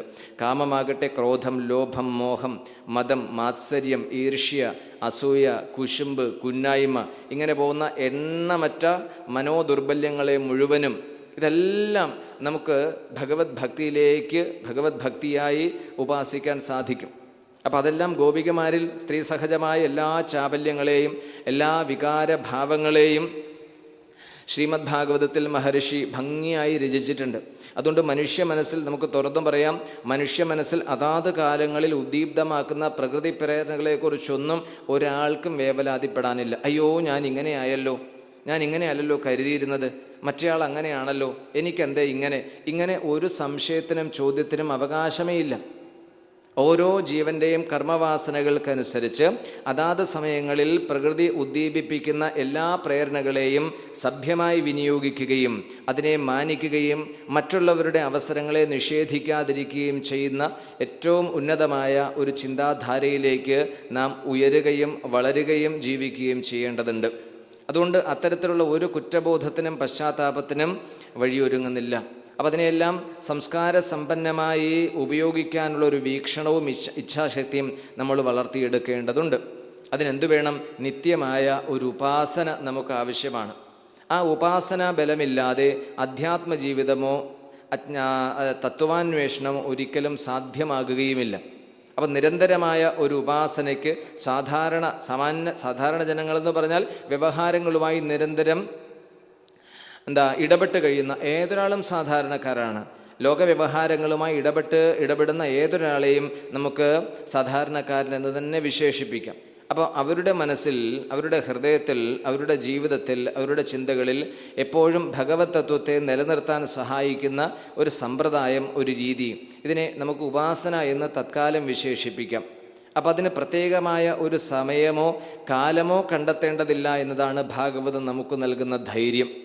അതിന് തെളിവായിട്ടാണ് ഗോപികമാരുടെ ജീവിതം ശ്രീമദ് ഭാഗവതത്തിൽ അവതരിപ്പിക്കുന്നത്. ഇത്രയധികം ഭാരിച്ച ചുമതലകൾ, എന്തെല്ലാം ജോലികളാണ് അവർക്കുള്ളത്. ഈ ഗോപരിപാലനവും കാർഷിക വൃത്തിയും എന്ന് പറഞ്ഞാൽ അതൊഴിഞ്ഞിട്ടൊരു സമയം ഉണ്ടാകില്ല. അപ്പം ഞങ്ങൾ കഴിഞ്ഞ തവണ ഒരു യാത്രയ്ക്ക് പോയ സമയത്ത് ഒരു ഗോശാല സന്ദർശിക്കാനിടയായി. പറയണമല്ലോ അത് ഇതിനിടയിൽ. അപ്പോൾ അവിടെ 500 പശുക്കളുണ്ട് ആ ഗോശാലയിൽ. അതിനെയൊന്നും കെട്ടിയിട്ടിട്ടില്ല. അവർ സ്വതന്ത്രരായിട്ട് അതിനുള്ളിൽ നടക്കുക. അപ്പം അതിൽ ഈ 500 പശുക്കളെയും പരിപാലിക്കുന്നത് ഒരാളാണ്, അതിന് നേതൃത്വം. അയാളൊരു മലയാളിയാണ്. ഞങ്ങൾ പോയപ്പോൾ 500 പശുക്കൾ അടങ്ങുന്ന ഒരു ഗോശാല. ഇത് വെറുതെ പറയണതല്ല. നിങ്ങൾക്ക് തോന്നും ഇത് ആൾക്കാരെ പറ്റിക്കാൻ വേണ്ടി വെറുതെ, ഒരിക്കലുമല്ല. ഈ 500 പശുക്കൾക്കും പേരുകളുണ്ട്. ആ 500 പശുക്കളുടെ പേരുകളും അറിയാവുന്ന ഒരാളാണ് അത് പരിപാലിക്കുന്നത്, അതിന് നേതൃത്വം നൽകുന്നത്. അയാളൊരു മലയാളിയാണ്. അയാൾ വലിയ ഒരു സ്ഥാനത്ത് പദവിയിൽ നിന്ന് വോളണ്ടറി റിട്ടയർമെൻ്റ് എടുത്ത് ജീവിക്കുക, അവിടെ പശുക്കളോടൊപ്പം ജീവിക്കുക. 74 വയസ്സുണ്ട് അയാൾക്ക്. അപ്പോൾ അത്രയും സമ്പന്നനായ ഒരാൾ അതെല്ലാം വേണ്ടാന്ന് വെച്ച് ഏറ്റവും ലളിതമായ ജീവിതം നയിക്കുന്ന നമ്മൾ കണ്ടാൽ, അതൊരു മലയാളി ജീവിക്കണം, അവിടെ പോയി ജീവിക്കുന്നാൽ നമുക്കൊക്കെ അത്ഭുതം തോന്നും. ഇവിടെ 2 മൊബൈലും 2 ലാപ്ടോപ്പും പിന്നെ എല്ലാ സന്നാഹങ്ങളും എല്ലാം ഉണ്ടായിട്ട് മനുഷ്യൻ്റെ ഒരു സമാധാനമില്ല, സന്തോഷമില്ല, ശാന്തിയില്ല. ഇതെല്ലാം ഉണ്ടായിട്ട് ശാന്തിക്കും സമാധാനം വേണ്ടി അലഞ്ഞ് നെട്ടോട്ടം ഓടുന്നവരാണ് കൂടുതലും. എവിടെയെങ്കിലും ഒരു ശാന്തി കിട്ടുന്നുണ്ടോ എന്ന് ആരെങ്കിലും പറഞ്ഞു കേട്ടാൽ നേരെ വെച്ച് പിടിക്കുക എവിടേക്ക്. അങ്ങനെ ഓടുന്ന നമ്മളെയാണ് ഈ വൃന്ദാവനം മാടി വിളിക്കുന്നത്. അതിൻ്റെ ഒന്നും ഈ പരാക്രമങ്ങളുടെ ഒന്നും ആവശ്യമില്ല. ലാളിത്യത്തിൽ എത്രമാത്രം സന്തോഷം നിറഞ്ഞു നിൽക്കുന്നുണ്ട്, അതിൽ ഭക്തിയും കൂടി ചേർത്ത് എത്രമാത്രം അത് ആനന്ദമായി തീരും എന്നതിന് പ്രത്യക്ഷ നിദർശനമായി ഇന്നും വൃന്ദാവനം ജീവിതം നമ്മുടെ കൺമുമ്പിലുണ്ട്. അതുകൂടി പറഞ്ഞു വയ്ക്കട്ടെ.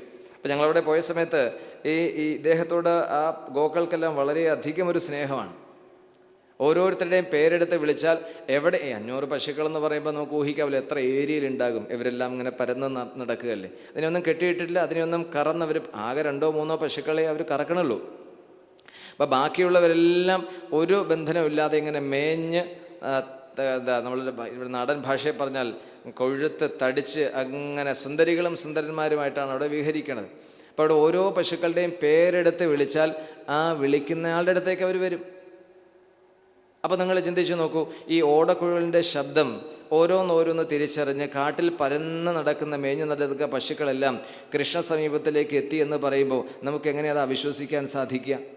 അപ്പം ഭഗവാന്റെ മനോഹരമായ വേണുനാദത്തിൽ ശ്രദ്ധിച്ച് ഭഗവാന്റെ സമീപത്തേക്ക് ഓടി വന്ന പശുക്കിടാങ്ങളെ അല്ലെങ്കിൽ പശുക്കുട്ടികളെ അല്ലെങ്കിൽ പശുക്കളെ ഒട്ടാകെ നമുക്ക് ഓർമ്മ വരും. അപ്പോൾ അതൊന്നും വെറുതെ ആയിരുന്നില്ല. അത്രയും മായികവും മനോഹരവുമായ മായക്കാഴ്ചകൾ ഒരുക്കിയ വൃന്ദാവനത്തെയാണ് മഹർഷി മനോഹരമായി തൻ്റെ തൂലികയിൽ ഭാഗവതത്തിൽ അവതരിപ്പിച്ചിരിക്കുന്നത്. അപ്പോൾ അത്തരം ഒരു ജന്മം, ഒരു ദിവ്യമായ ജീവിതം ഇന്നും ഭാരതത്തിൽ ഒരു സജീവ സ്പന്ദനമായി നിൽക്കുന്നു എങ്കിൽ അത് നമ്മുടെ ജനത ഹൃദയത്തോട് ചേർത്ത് വെച്ചതുകൊണ്ടാണ്, ഭഗവാനിൽ ജീവിച്ചതുകൊണ്ടാണ്. അപ്പം നമ്മുടെയൊക്കെ കപടഭക്തിയും പ്രകടനങ്ങളൊക്കെ മാറ്റിവെക്കാനും ഇതൊന്നും ഈ കാട്ടിക്കൂട്ടുന്ന ഒരു കഥയുള്ളതല്ല എന്ന് തിരിച്ചറിയാനും ഭക്തിയുടെ ഏറ്റവും അനുപമമായ തലങ്ങളിലേക്ക് നമുക്ക് ഉയരാനും സാധിക്കും. ആ ഒരു നൈസർഗിക ജീവിതത്തെയാണ് ഇവിടെ വരച്ചെഴുതുന്നത്. കുട്ടികളെ കുളിപ്പിക്കുമ്പോഴും അടുക്കള ജോലിയിൽ വ്യാപൃതരാകുമ്പോഴും, ഇവിടെയൊക്കെ കുട്ടികളെ കുളിപ്പിക്കുന്ന ഭാരിച്ച പണിയാണ്. അടുക്കള ജോലി ഇതിലും വലിയൊരു ജോലി ഇനി വേറെ ഉണ്ടാകില്ല. തരത്തിൽ വളരെയധികം സംഘർഷഭരിതമായ ആധുനിക കുടുംബജീവിതത്തിൽ നിന്ന് തികച്ചും നമുക്ക് അതത്ര അനായാസേന ചെയ്തു തീർക്കാൻ സാധിക്കുന്ന ഒരു ഉപാസനയാണ് എന്ന ബോധ്യം നമുക്കതിലൂടെ ഉണ്ടാകും. അപ്പോൾ ആ യാത്രാവാസം ഇതൊക്കെ വായിച്ച് പഠിച്ചാൽ നമുക്ക് വായിച്ചു പഠിച്ചത് ഭാവന ചെയ്ത് ആസ്വദിക്കുന്നതിനൊക്കെ അതിൻ്റേതായ ചില ലിമിറ്റേഷൻ, ചില പരിധികളുണ്ട്. അതുകൊണ്ട് ഒരിക്കലെങ്കിലും ഞാൻ എടുത്തെടുത്ത് പറയാൻ കാരണം നമുക്കത് അനുഭവപ്പെട്ടത് കൊണ്ടാണ്, വെറുതെ അല്ലല്ലോ. അത് അനുഭവപ്പെട്ടത് കൊണ്ടാണ് അത് നിങ്ങളോട് പങ്കുവയ്ക്കാൻ നമ്മൾ ഇഷ്ടപ്പെടുന്നത്. ഇല്ലാത്തൊരു കാര്യം പങ്കുവെച്ച് ജനങ്ങളെ ആകർഷിച്ചിട്ട് എന്ത് നേട്ടം? ഒരു നേട്ടം ഉണ്ടാകാൻ പോണില്ല.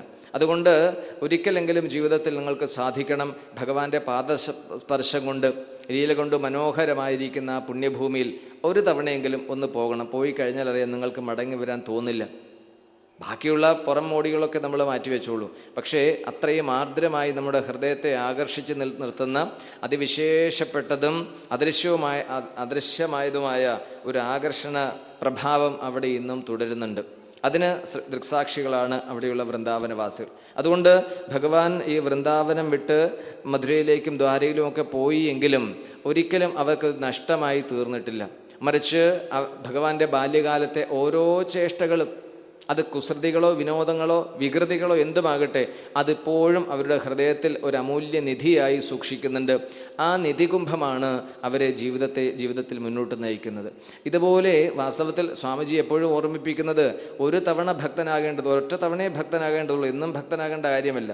അപ്പോൾ ഒരു തവണയെങ്കിലും ആ സമർപ്പണ ഭാവം നമ്മുടെ ഉള്ളിൽ അടിയുറച്ചുണ്ടായാൽ പിന്നീട് ആ ഭക്തി നമ്മളെ വളരെ ഉയരങ്ങളിലേക്ക് നയിക്കും.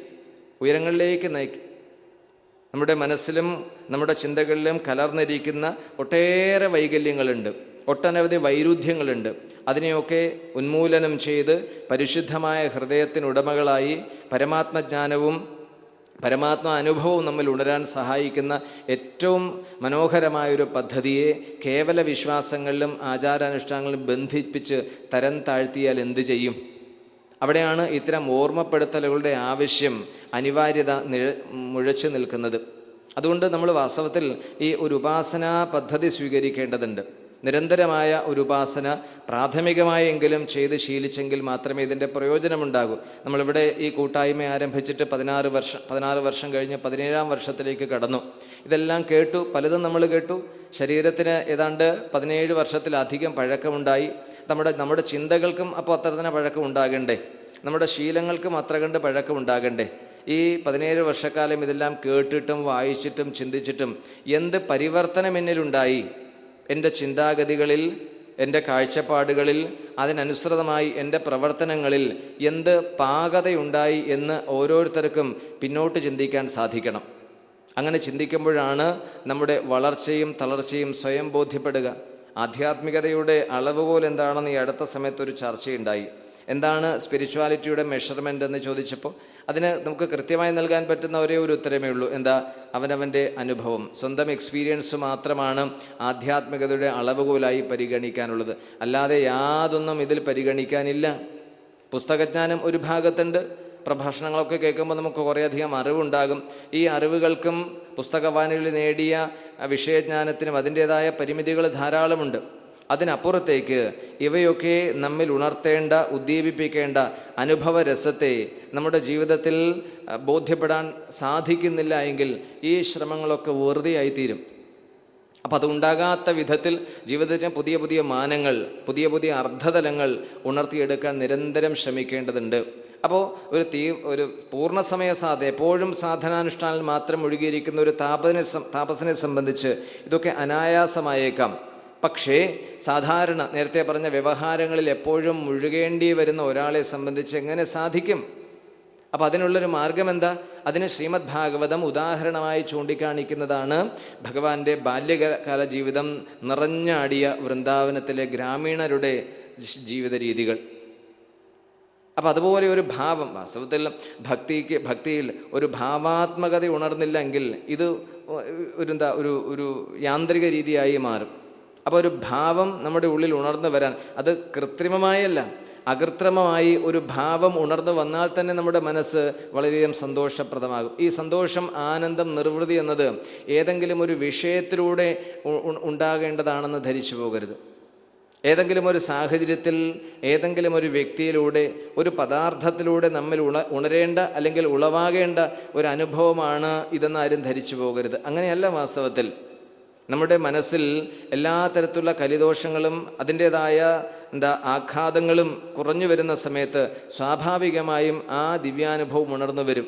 അങ്ങനെ ഉണർന്ന ഒരാളെ, ഒരു വ്യക്തിയെ സംബന്ധിച്ച്, ഒരു സാധകനെ സംബന്ധിച്ച് ലോകത്തിലെ ഒരു വിഷയങ്ങളും അവർക്ക് ഒരു പ്രതിബന്ധമാകില്ല, ഒരു പ്രയാസമാകില്ല, ദുഃഖമുണ്ടാകില്ല. ഇതിനാണല്ലോ എല്ലാവരും ഈ പുറപ്പെടുന്നത്. മനുഷ്യജീവിതത്തിൽ ലോകയാത്രയിൽ ഉണ്ടാകുന്ന വൈഷമ്യങ്ങൾക്കുള്ള പരിഹാരം, സ്ഥിരമായ ഒരു ആശ്വാസ കേന്ദ്രം, സമാധാനം, സന്തോഷം, നിർഭയത, ഇതെല്ലാം കിട്ടാൻ വേണ്ടിയിട്ടാണല്ലോ പല വഴികളും നമ്മൾ തേടുന്നത്. എന്തെല്ലാം വഴികളാണ് മനുഷ്യർ തേടിത്തരേണത്? അതൊക്കെ താത്കാലികമാണെന്ന് ശ്രീമദ് ഭാഗവതം അടിവരയിട്ട് പല സന്ദർഭങ്ങളിൽ പറയുന്നുണ്ട്. നമ്മൾ കണ്ടെത്തിയതും ശാസ്ത്രരംഗം നമുക്ക് സമ്മാനിച്ചതുമായ എല്ലാ കൗശലങ്ങളും, എല്ലാ രീതികളും പരിമിതിയുള്ളതും അതിന് കാലത്തിൻ്റെതായ ഒട്ടേറെ സ്വാധീനാംശങ്ങളുള്ളതുമാണ്. എന്നാൽ കാലത്തിനും ദേശത്തിനും എല്ലാ ചിന്തകൾക്കും അതീതനായിരിക്കുന്ന ഭഗവത് തത്വത്തെ ആശ്രയിക്കുകയും ആരാധിക്കുകയും ചെയ്യുന്ന ഒരാളെ സംബന്ധിച്ച് ഇതൊന്നും അവർക്ക് ബാധകമേ അല്ല. ഇതൊരു ഭാഗത്ത് പഠിച്ച് മനസ്സിലാക്കുകയും പ്രായോഗിക ജീവിതത്തിൽ ഇവയിൽ നിന്നൊക്കെ അകന്നു നിൽക്കുകയും ചെയ്യുന്ന വിധത്തിലാണ് നമ്മൾ ഈ ഭക്തിയെ ട്രീറ്റ് ചെയ്യുന്നത്. ഇതാണ് നമ്മുടെ ഏർപ്പാട്. അതങ്ങനെയല്ല എന്ന് തിരിച്ചറിയാൻ നമുക്ക് ജീവിതത്തിൽ ഉണ്ടാകുന്ന അവസരങ്ങളാണ് ഇത്തരം യാത്രകളിലൂടെ കിട്ടുന്ന മുന്നറിയിപ്പുകൾ. വാസ്തവത്തിൽ മുന്നറിയിപ്പ് തന്നെയാണ്. ഈ ബഹളങ്ങളും ഈ കോലാഹലങ്ങളും ഈ വലിയ അലങ്കാര വിധാനങ്ങളും ഒന്നും ആവശ്യമില്ല. അത്രയും ലളിതവും സുന്ദരവും അനുഭവാത്മകവുമാണ് ഈ ഭക്തി പദ്ധതി എന്ന് നമ്മൾ തിരിച്ചറിയുമ്പോൾ ഇത്രമാത്രം സ്നേഹം, ഇത്രമാത്രം ആരാധന, ഇത്രമാത്രം അടുപ്പം ഭഗവാനുമായി നമുക്ക് സൂക്ഷിക്കാൻ സാധിക്കും. ശ്രീ ധ്രുവൻ നമ്മളെ ഓർമ്മപ്പെടുത്തിയതുപോലെ യോന്ത പ്രവിശ്യ മമ വാചമിമാം പ്രസുപ്താം സഞ്ജീവയതി അഖിലശക്തിധര സ്വധാംന അന്യാം ച ഹസ്തചരണശ്രവണത്വഗാദീൻ പ്രാണാൻ നമോ ഭഗവതേ പുരുഷായ തുഭ്യം. ഇപ്പം ഭഗവാനെ നമ്മിൽ നിന്ന് അന്യനായിട്ടല്ല. നമ്മുടെ ശരീരത്തിൽ ഏതെങ്കിലും ഒരു പ്രവർത്തനം നടക്കുന്നു എങ്കിൽ, നമ്മുടെ ഉണർവിലും നമ്മുടെ ഉറക്കത്തിലും നാം സ്വപ്നം കാണുന്ന വേളയിലും ഈ ശരീരകോശത്തിൽ എന്തെങ്കിലും ഒരു പ്രവർത്തനം നടക്കുന്നു എങ്കിൽ അത് ഭഗവാന്റെ സാന്നിധ്യത്തിലും ഭഗവാന്റെ പ്രേരണയിലുമാണ്, അല്ലാതെ ഒന്നല്ല എന്ന തിരിച്ചറിവോടുകൂടി ജീവിക്കുന്ന ഒരാൾക്ക് ഭക്തിയല്ലാതെ മറ്റെന്താ ഉണ്ടാകാനുള്ളത്?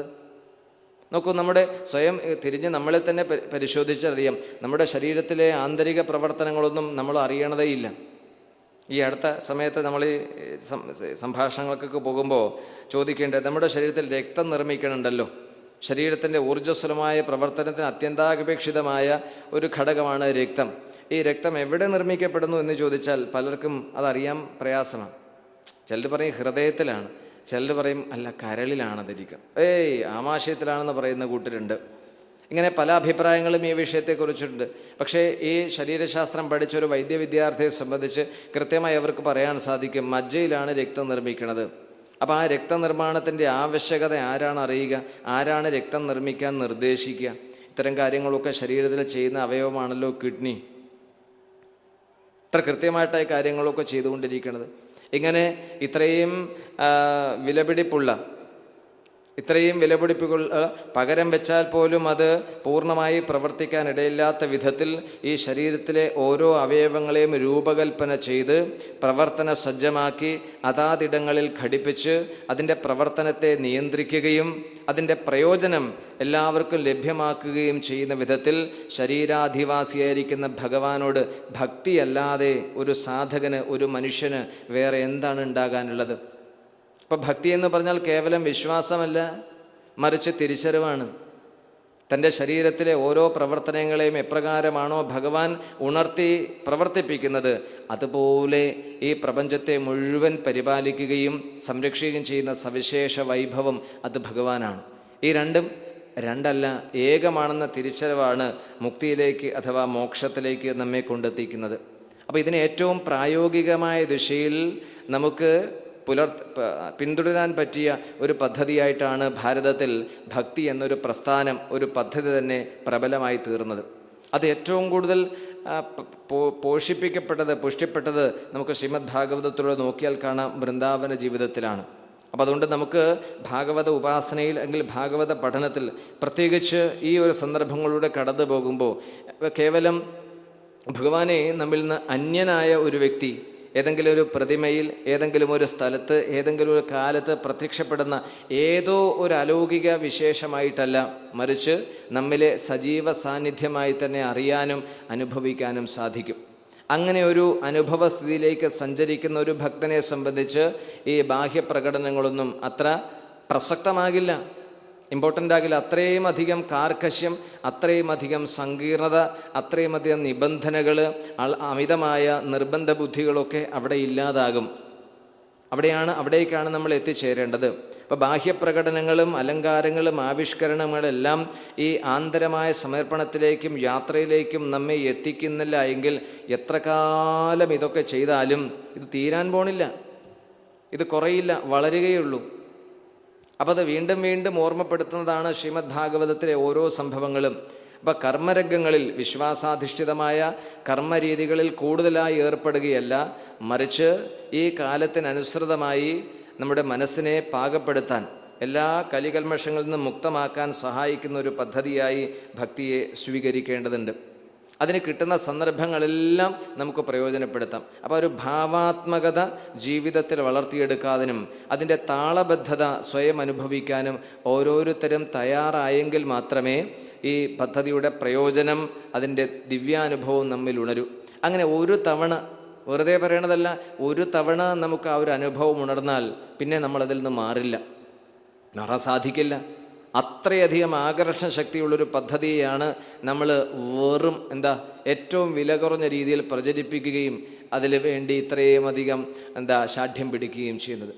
ഇത്ര മനോഹരമാണ്, ഇത്രയും ലാളിത്യം നിറഞ്ഞതാണ്. ഭാരതത്തിൻ്റെ ആധ്യാത്മിക പൈതൃകമോ ആധ്യാത്മിക സംസ്കാരമോ പദ്ധതികളോ ഒന്നും തന്നെ ഒരിക്കലും കാർക്കശ്യം നിറഞ്ഞതല്ല.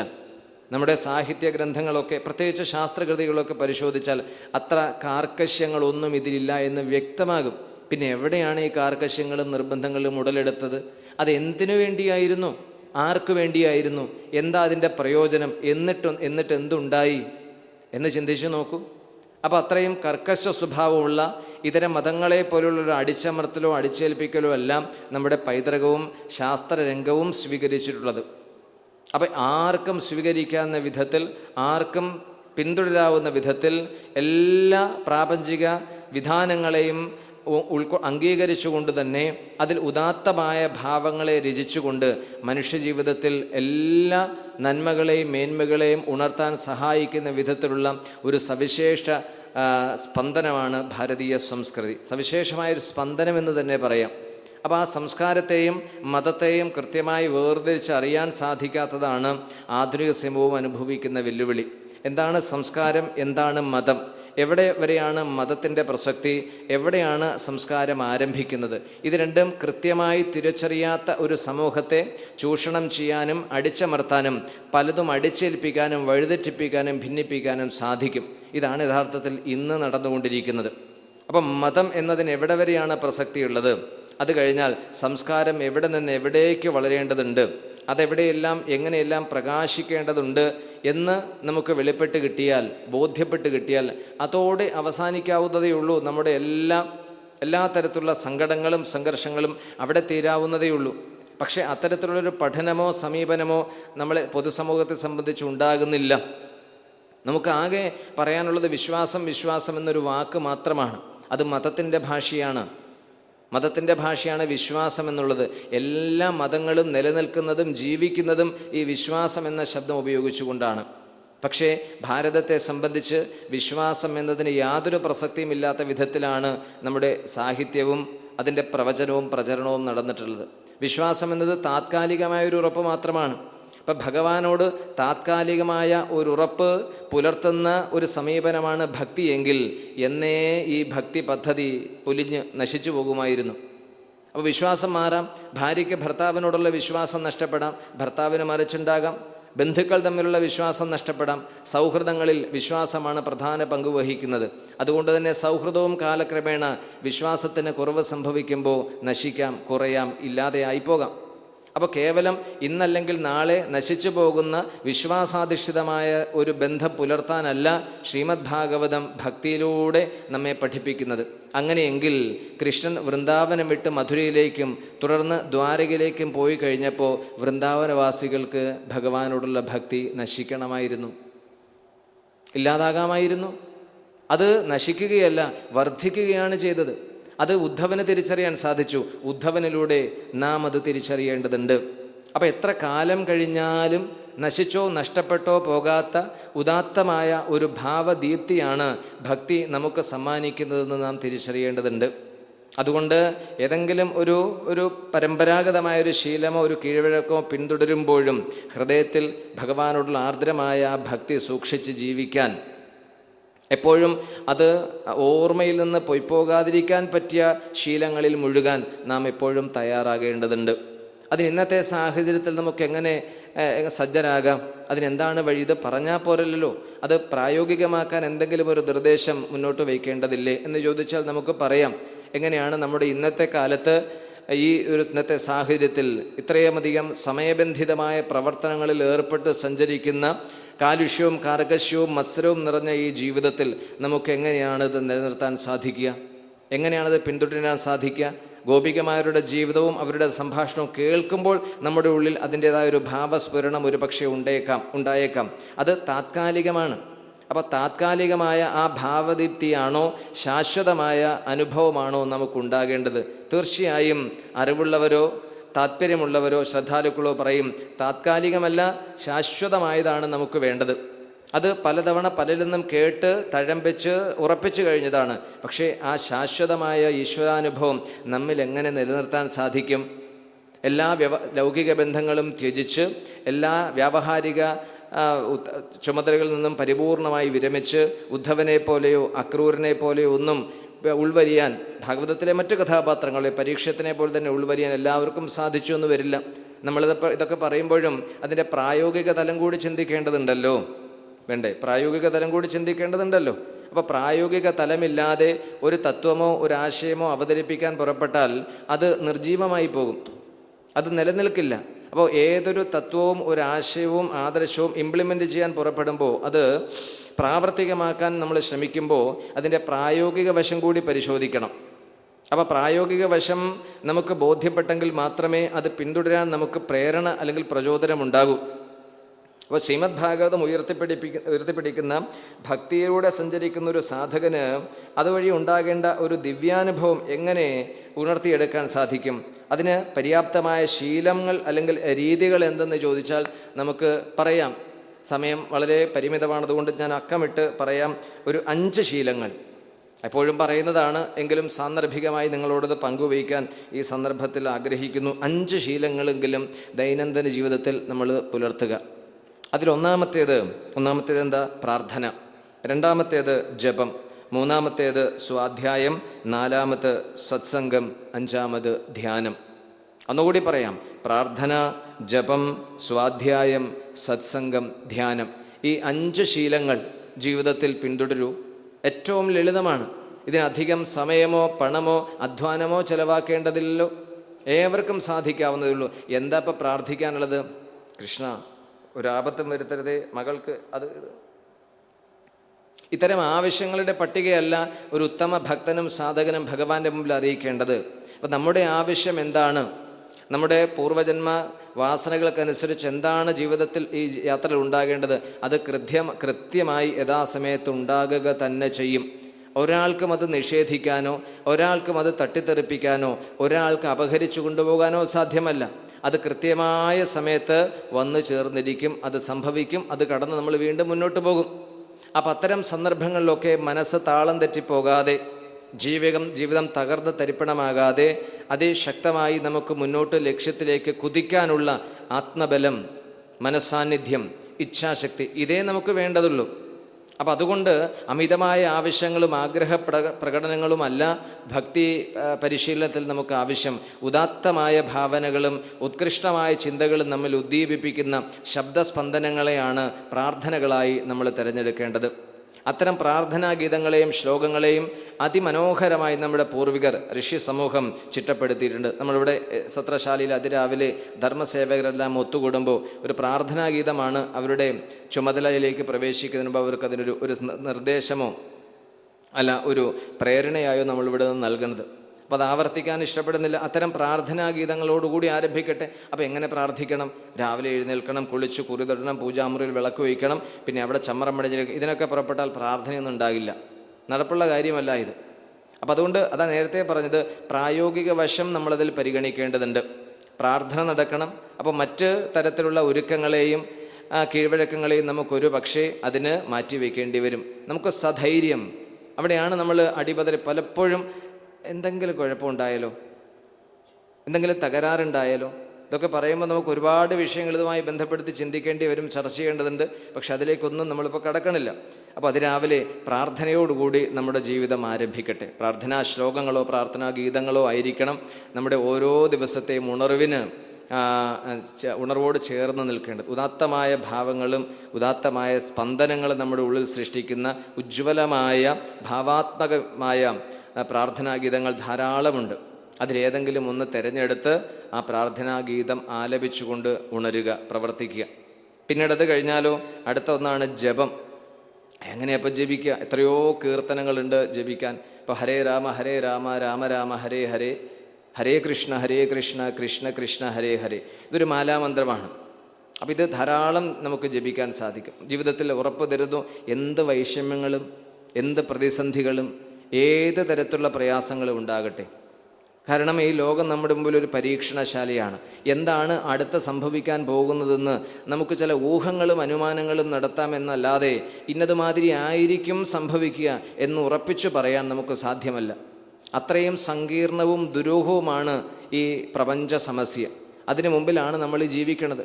അതുകൊണ്ട് പലപ്പോഴും നമ്മുടെ ചിന്തകൾക്കും ഇഷ്ടങ്ങൾക്കും താല്പര്യങ്ങൾക്കും അനുസരിച്ചായിരിക്കില്ല ജീവിതത്തിൽ ഓരോരോ അനുഭവങ്ങൾ ഉണ്ടായി എല്ലാവർക്കും വിഭിന്നമായിരിക്കും. അതിൽ ചിലതൊക്കെ നമ്മൾ ഇഷ്ടപ്പെട്ടതോ ആഗ്രഹിച്ചതോ ഉണ്ടാകാമെന്നല്ലാതെ പൂർണ്ണമായും നമ്മുടെ താല്പര്യങ്ങളും ഇഷ്ടങ്ങളും അതേപടി നിറവേറുന്ന മട്ടിലുള്ള ഒരു അനുഭവ യാത്ര ജീവിതത്തിൽ ഒരാൾക്ക് ഞാൻ എല്ലാം വിചാരിച്ച് തീരുമാനിച്ചുറപ്പിച്ചതുപോലെയാണ് ഇതുവരെ നടന്നിട്ടുള്ളത് എന്ന് ഒരാൾക്കെങ്കിലും പറയാനുണ്ടോ ഇവിടെ? അങ്ങനെ നിങ്ങളൊന്ന് കാണാനോ, അവരെ ഒന്ന് കാണാൻ. ഇതുവരെ ഇത്രയും കാലത്തെ എൻ്റെ അനുഭവ സമ്പത്തിൽ എനിക്ക് തറപ്പിച്ച് പറയാൻ സാധിക്കും, ഞാൻ ചിന്തിച്ച് ഉറപ്പിച്ച് തീരുമാനിച്ചത് പോലെയാണ് ഇതുവരെ എൻ്റെ ജീവിതം നടന്നിട്ടുള്ളത്. അപ്പം അറിയാം ഇതാണ് ഈ ലോകം, ഇങ്ങനെയാണ് ഈ ജീവിതം. അതിനു മുമ്പിൽ ഭയപ്പെടാനോ പരിഭ്രമിക്കാനോ ഒന്നുമില്ല. പക്ഷെ ആ ഭയപ്പാടും പരിഭ്രമവും ഇല്ലാതെ നമുക്ക് സധൈര്യം ജീവിതത്തിൽ മുന്നോട്ട് പോകാൻ സഹായിക്കുന്ന ഒരു ആശ്രയഭാവത്തെയാണ് ശ്രീമദ് ഭാഗവതം പരിചയപ്പെടുത്തുന്നത്. അപ്പോൾ കൃഷ്ണൻ്റെ സമീപ സാന്നിധ്യമില്ലായിരുന്നു അവിടെ വൃന്ദാവനവാസികൾക്ക്. അദ്ദേഹം ദ്വാരകയിലേക്ക് പോയി കഴിഞ്ഞപ്പോൾ. പക്ഷെ അവർ ആ കൃഷ്ണസ്മൃതിയിൽ തന്നെ ജീവിച്ചു. വാസ്തവത്തിൽ ഭഗവാനിൽ തന്നെ ജീവിച്ചു എന്ന് തന്നെ പറയുന്നതായിരിക്കും കൂടുതൽ ശരിയാണല്ലോ നമ്മൾ പരിഗണിക്കേണ്ടത്. അപ്പോൾ അവരുടെ ജീവിതം പരിപൂർണമായി ഭഗവാന് സമർപ്പിച്ചു. നമ്മളൊക്കെ പറയും സമർപ്പിച്ചു. കായേന വാച മനസേന്ദ്രിയൈർവ ബുദ്ധ്യാത്മനാവ പ്രകൃതേ സ്വഭാവാത് കരോമി യദ്യ സകലം പരസ്മൈ നാരായണായേതി സമർപ്പയാമി. ശ്ലോകം ചൊല്ലാൻ തുടങ്ങിയിട്ട് വർഷങ്ങളായി. ഇത് എത്ര എണ്ണം ചൊല്ലിയെന്ന് ചോദിച്ചാൽ നമുക്ക് എണ്ണം പറയാൻ പറ്റില്ല. അത്ര തവണ നമ്മൾ സമർപ്പിച്ചു. ഇനിയും അപ്പോൾ ആ ഒരു സമർപ്പണ ഭാവം ബോധം ഒരു തവണ കൃത്യമായി ഉണ്ടായാൽ മതി. അതൊരു അനുഭവമായി മാറിയാൽ പിന്നീട് ഒരു ഭക്തൻ അതിൽ നിന്നും വ്യതിചലിക്കില്ല. എന്താണോ വേണ്ടത് അതിൽ ദുരനുഭവങ്ങൾ ഉണ്ടാകാം, പരീക്ഷണങ്ങൾ ഉണ്ടാകാം, പ്രതിസന്ധികളും സമസ്യകളും ഉണ്ടാകാം. ഇതെല്ലാം ഭഗവാന്റെ മായാലീലകളാണ്, മറ്റൊന്നല്ല. അതെല്ലാം എന്നെ ഭഗവാനോട് ബന്ധിപ്പിച്ച് നിർത്താൻ സഹായിക്കുന്ന ഏറ്റവും മനോഹരമായ മായാലീലകൾ തന്നെ. അതിലൊന്നും പരിഭ്രമിക്കുകയോ വ്യതിചലിക്കുകയോ ചെയ്യേണ്ട. അത് വരട്ടെ, അത് നിൽക്കേണ്ട കാലം നിൽക്കട്ടെ, അത് പോകേണ്ട സമയത്ത് കടന്നു പോകട്ടെ. പക്ഷേ എന്നെ സംബന്ധിച്ച് ഭഗവാനോട് പുലർത്തിപ്പോരുന്ന ബന്ധത്തിനോ സമർപ്പണത്തിനോ അവയൊന്നും ഒരു കുറവും സൃഷ്ടിക്കില്ല. ഒരല്പം പോലും വ്യതിചലമോ സംശയമോ ഉണ്ടാകാൻ ജീവിതത്തിലെ ഒരനുഭവങ്ങളും ഒരു സന്ദർഭങ്ങളും എനിക്ക് ഒരു പ്രതിസന്ധിയാകില്ല. അത്രയും ദൃഢമായ ഒരു ഭക്തിഭാവം നമ്മിൽ ഉറയ്ക്കണമെങ്കിൽ അതാ നേരത്തെ പറഞ്ഞത്, എന്തു വേണം? അത് കേവലം ബാഹ്യപ്രകടനങ്ങളിൽ മാത്രം ഒതുങ്ങി നിൽക്കാതെ ആന്തരമായ ഒരു സമർപ്പണ തലത്തിലേക്ക് പോകേണ്ടതുണ്ട്. അതിന് പ്രത്യക്ഷമായ നിദർശനമായിട്ടാണ് ഗോപികമാരുടെ ഈ അനുഭവം അവർ വർണ്ണിക്കുന്നത്. അതുപോലെ അതിന് ഒരു ഭാഗമാണ് ഉദ്ധവൻ ഭഗവാന്റെ ദ്വാരകയിലെ വിശേഷങ്ങളൊക്കെ അവതരിപ്പിച്ചു, പറഞ്ഞവരെ ആശ്വസിപ്പിച്ചു. കാരണം ഇത്രയും കാലം കടന്നിട്ട് നിങ്ങളെയൊന്നും അദ്ദേഹം മറന്നിട്ടില്ല, നിങ്ങളൊക്കെ നന്നായി ഇരിക്കുന്നു, അത് എത്ര കണ്ട് നിങ്ങൾക്ക് സ്നേഹം സന്തോഷം ഇപ്പോഴും ഉണ്ട് എന്നറിയാൻ വേണ്ടിയിട്ടാണ് എന്നെ ഇവിടേക്ക് അയച്ചത്. അപ്പോൾ ഭഗവാന്റെ ഒരു പ്രേരണ ഉദ്ധവൻ്റെ വരവിന് പിന്നിലുണ്ട് എന്നറിയുമ്പോൾ ഇത്രയും കാലം കഴിഞ്ഞിട്ടും ഭഗവാൻ നമ്മളെക്കുറിച്ച് ഓർക്കുന്നുണ്ടല്ലോ, നമ്മൾ നന്നായിരിക്കണമെന്ന് അദ്ദേഹം ആഗ്രഹിക്കുന്നുണ്ടല്ലോ എന്നറിയുമ്പോൾ കുറച്ചധികം നമുക്കിപ്പോൾ വേണമെങ്കിൽ പറയാം അളവറ്റ ഒരു സന്തോഷം, ആനന്ദ, അതിരേകം അതിലൂടെ ഉണ്ടാകും. അതവരനുഭവിച്ചു. അപ്പോൾ ഭഗവാന്റെ അതുകൂടി കേട്ട് കഴിഞ്ഞപ്പോൾ ഓരോരുത്തർക്കും വ്യക്തിയമായി ഉണ്ടായ വിവിധങ്ങളായ ജീവിതാനുഭവങ്ങളെ അവർക്ക് ഓർക്കാൻ ആ സമയത്ത് സാധിച്ചു. അവരെല്ലാം വന്നു കൂടിച്ചേർന്നിരുന്ന് ഓരോന്നോരോന്നായി പറയാൻ തുടങ്ങി. ആ പറച്ചിലെല്ലാം ചേർന്ന് ഒരു പാട്ടായി മാറി. ആ പാട്ടാണ് പിന്നീട് ഭ്രമരഗീതം എന്നൊരു യുഗളഗീതമായിട്ടൊക്കെ നമ്മൾ കാണുന്നത്. അതിലൊക്കെ അവർ ആ ഭക്തിഭാവത്തിലേക്ക് പരിപൂർണമായി മുഴുകിക്കഴിഞ്ഞു. അവരുടെ പരിമിതമായ വ്യക്തിബോധത്തെ മറന്നപ്പോൾ അവരിൽ സ്വതന്ത്രമായി അവരുടെ നൈസർഗിക ഭാവാവിശേഷങ്ങളെ, അതിൽ ചാബല്യങ്ങളുമുണ്ട്, ആ ചാബല്യങ്ങളടങ്ങുന്ന ഭാവവിശേഷത്തെ അതിൻ്റേതായ സൗന്ദര്യഭാവത്തിൽ അവർ അവതരിപ്പിക്കുകയാണ്.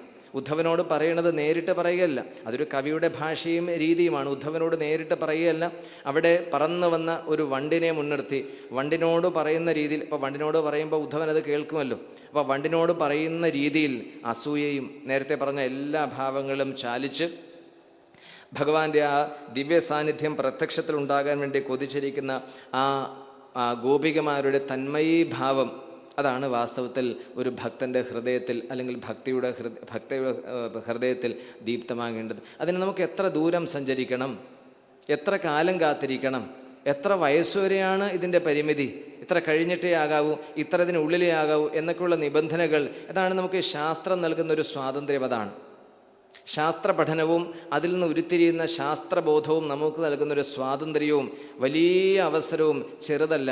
പക്ഷെ അത് നമ്മൾ ഇന്നും മനസ്സിലാക്കുന്നില്ല. നമ്മുടെ സമൂഹം ഇനി അത് തിരിച്ചറിയുന്നില്ല.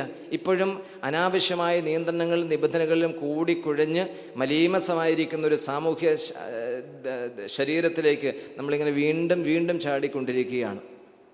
അപ്പോൾ നമ്മുടെ ഇത്തരം പ്രവർത്തനങ്ങൾ, ശ്രീമദ് ഭാഗവത തത്വസമീക്ഷാ സത്രം പോലെയുള്ള ജ്ഞാനാധിഷ്ഠിതമായ പ്രവർത്തനങ്ങൾ നമ്മുടെ സംസ്കാരത്തിൻ്റെ തനിമയെയും മഹിമയും വിളിച്ചോതുക മാത്രമല്ല, ഏതൊരു വർത്തമാനകാല സാഹചര്യത്തിലും എന്ത് പ്രക്ഷുബ്ധതയുണ്ടായാലും തകർന്നോ തളർന്നോ താളം തെറ്റിയോ പോകാതെ ഓരോ ഭാരതീയൻ്റെയും ഹൃദയത്തിൽ സ്പന്ദിക്കുന്ന, സജീവമായി നിലനിൽക്കുന്ന ഒരു വൈഭവം തന്നെയാണ് എന്ന തിരിച്ചറിവ് ഉണ്ടാകണം.